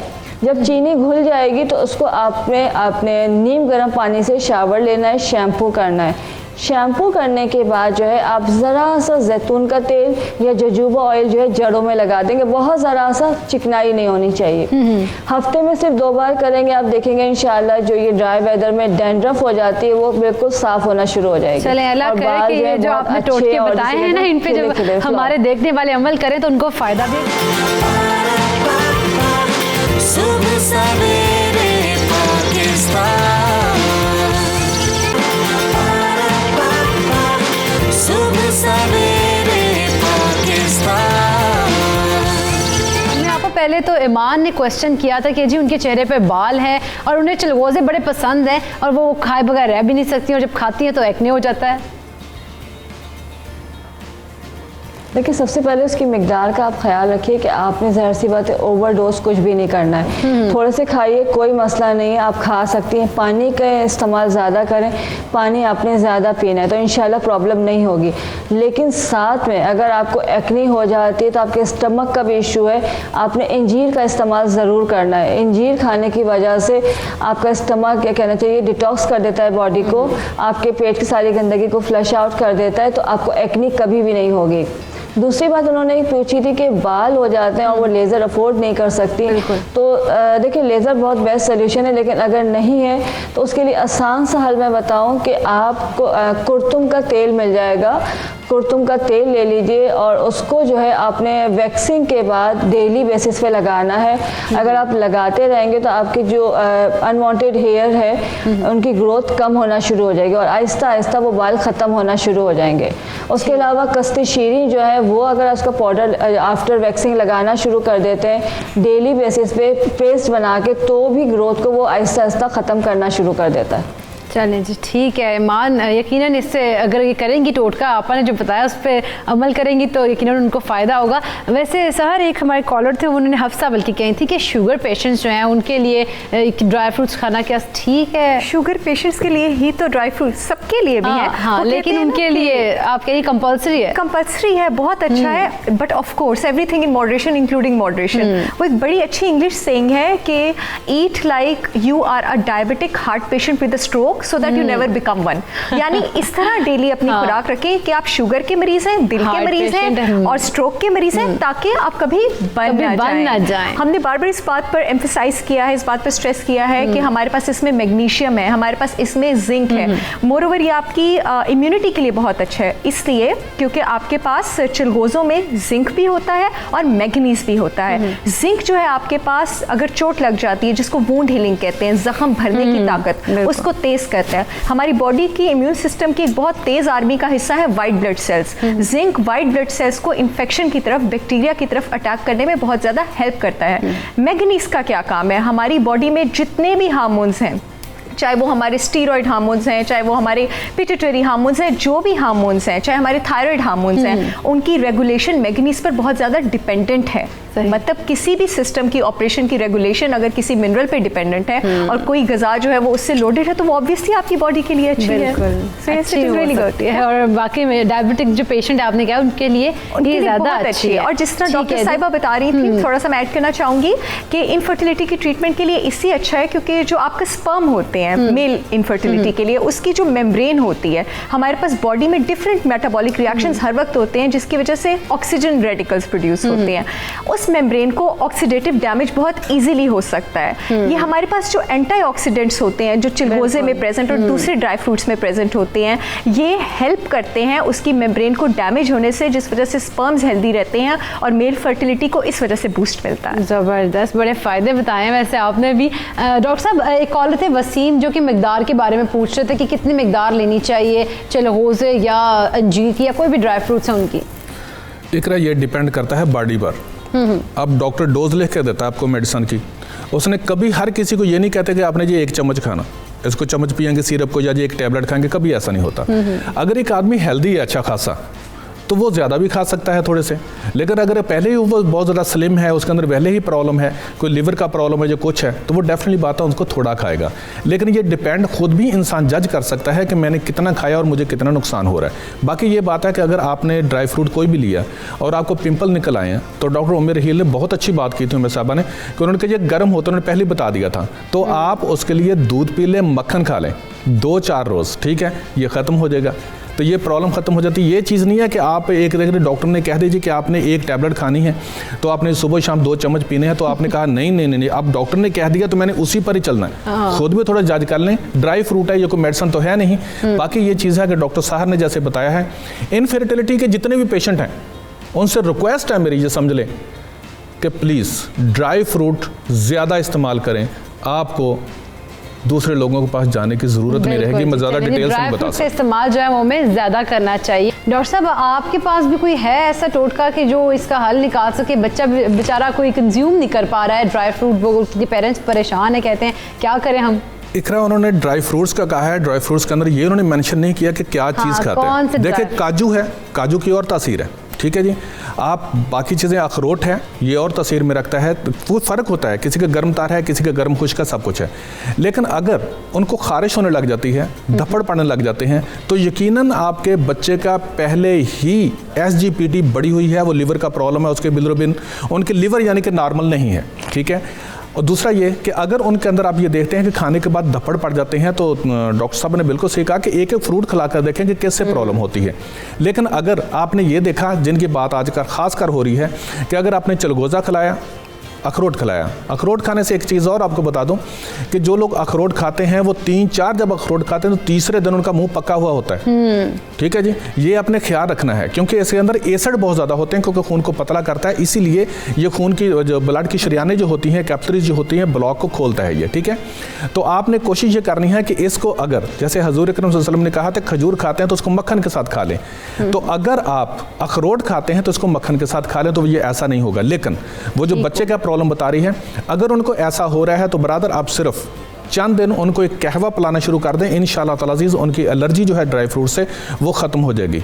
सौंफ ठीक होगा, धनिया, इन दोनों चीज़ों को बॉयल करें और गुलाब की पत्तियां आखिर पे उसके डाल दें, इनको ढांप कर रख दें, जब वो बिल्कुल ठंडा हो जाए, नॉर्मल हो जाए, इसको छलनी करें और बच्चे को पिलाएं, इंशाल्लाह ताला अज़ीज़ उनकी एलर्जी ख़त्म हो जाएगी। चलो जी, ये कहवा जो है वो आप घर में ज़रूर बना के बच्चे को पिलाएगा, और हम दुआ करते हैं कि बच्चा जो है जल्दी से ठीक हो जाए। सहर, ऐसी कौन सी बीमारियाँ हैं जिनमें हमें ड्राई फ्रूट्स लेने चाहिए, ख़ासतौर पर चलगोज़ा और अंजीर, और ऐसी कौन सी बीमारियाँ जिनमें नहीं लेना चाहिए? जिन बीमारियों में लेनी चाहिए उसमें डायबिटीज़ और हार्ट की तो हम बात कर चुके हैं। हमारे पास जो अल्जाइमर्स डिजीज़ है, हमारे पास मेमोरी लॉस का बड़ी उम्र के लोगों में, ओल्ड एज ग्रुप के लोगों में सबसे ज़्यादा कॉमन यही डिजीज़ है। इसकी जो सबसे बड़ी कॉज है वो है इन्फ्लेमेशन, ठीक है। जो इन्फ्लेमेशन है हमारे पास वो बहुत कम हो जाती है ड्राई फ्रूट के यूज़ से। वो इसलिए, जिस तरह हमारे पास हार्मफुल बैक्टीरिया होते हैं उसी तरह हमारे पास अच्छे वाले बैक्टीरिया भी होते हैं। कुछ अच्छे वाले बैक्टीरिया हमारे मुंह में, ओरल कैविटी में थ्राइव करते हैं, कुछ अच्छे वाले बैक्टीरिया हमारी लार्ज इंटेस्टाइन में, आंतों में, उनमें सर्वाइव करते हैं। इनको कहते हैं माइक्रोबायोटा। अब इन माइक्रोबायोटा का क्या काम है कि हम जो भी खाना लेंगे उसमें से जो भी मादे आएंगे ये उस पर एक्ट करके उसको किसी ना किसी फॉर्म में तब्दील करेंगे, किसी ना किसी फॉर्म में कन्वर्ट करेंगे। हमारे पास ये जो मेजॉरिटी ड्राई फ्रूट्स है, काजू हो गया, चिलगोज़ा हो गया, हमारे पास अखरोट हो गया, हमारे पास इंजीर हो गया, इनको ये जिस कंपाउंड में कन्वर्ट करते हैं यूरोलिथिन, वो एंटी इन्फ्लेमेटरी है, वो हमारे पास इन्फ्लेमेशन को कम करता है। हमारे पास जो आंतों का कैंसर है, कोलन कैंसर, सबसे ज़्यादा इसकी जो तासीर है वो उसमें है।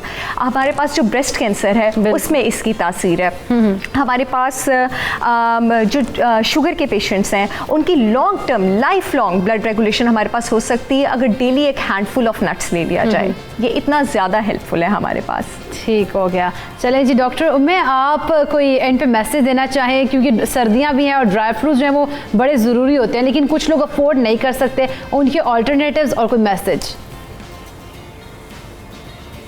देखिए ड्राई फ्रूट जो अफोर्ड कर सकते हैं आप वो खा लीजिए, जैसे कि हम लोग खाना जब चाहते हैं सब कुछ खा ही लेते हैं। बिल्कुल मूंगफली जो है वो बिल्कुल खाइए, बादाम इजीली आप खा सकते हैं। उसके अलावा खुबानी का इस्तेमाल ज़रूर कीजिए। जो चीज़ आप अफोर्ड कर सकते हैं, जो आपकी बजट इजाज़त देता है वो खाइए। ड्राई फ्रूट नहीं खा सकते तो फ्रूट्स खा लीजिए, फ्रूट्स तो बहुत सस्ता होता है। तो जो भी चीज़ खाएं लेकिन खुश होकर खाएं और शुक्र अदा करके खाएं तो इंशाल्लाह फ़ायदा होगा। चलें जी, शुक्र अदा करना लाजमी है। तो आप सहर कोई मैसेज देना चाहें हमारे देखने वालों को?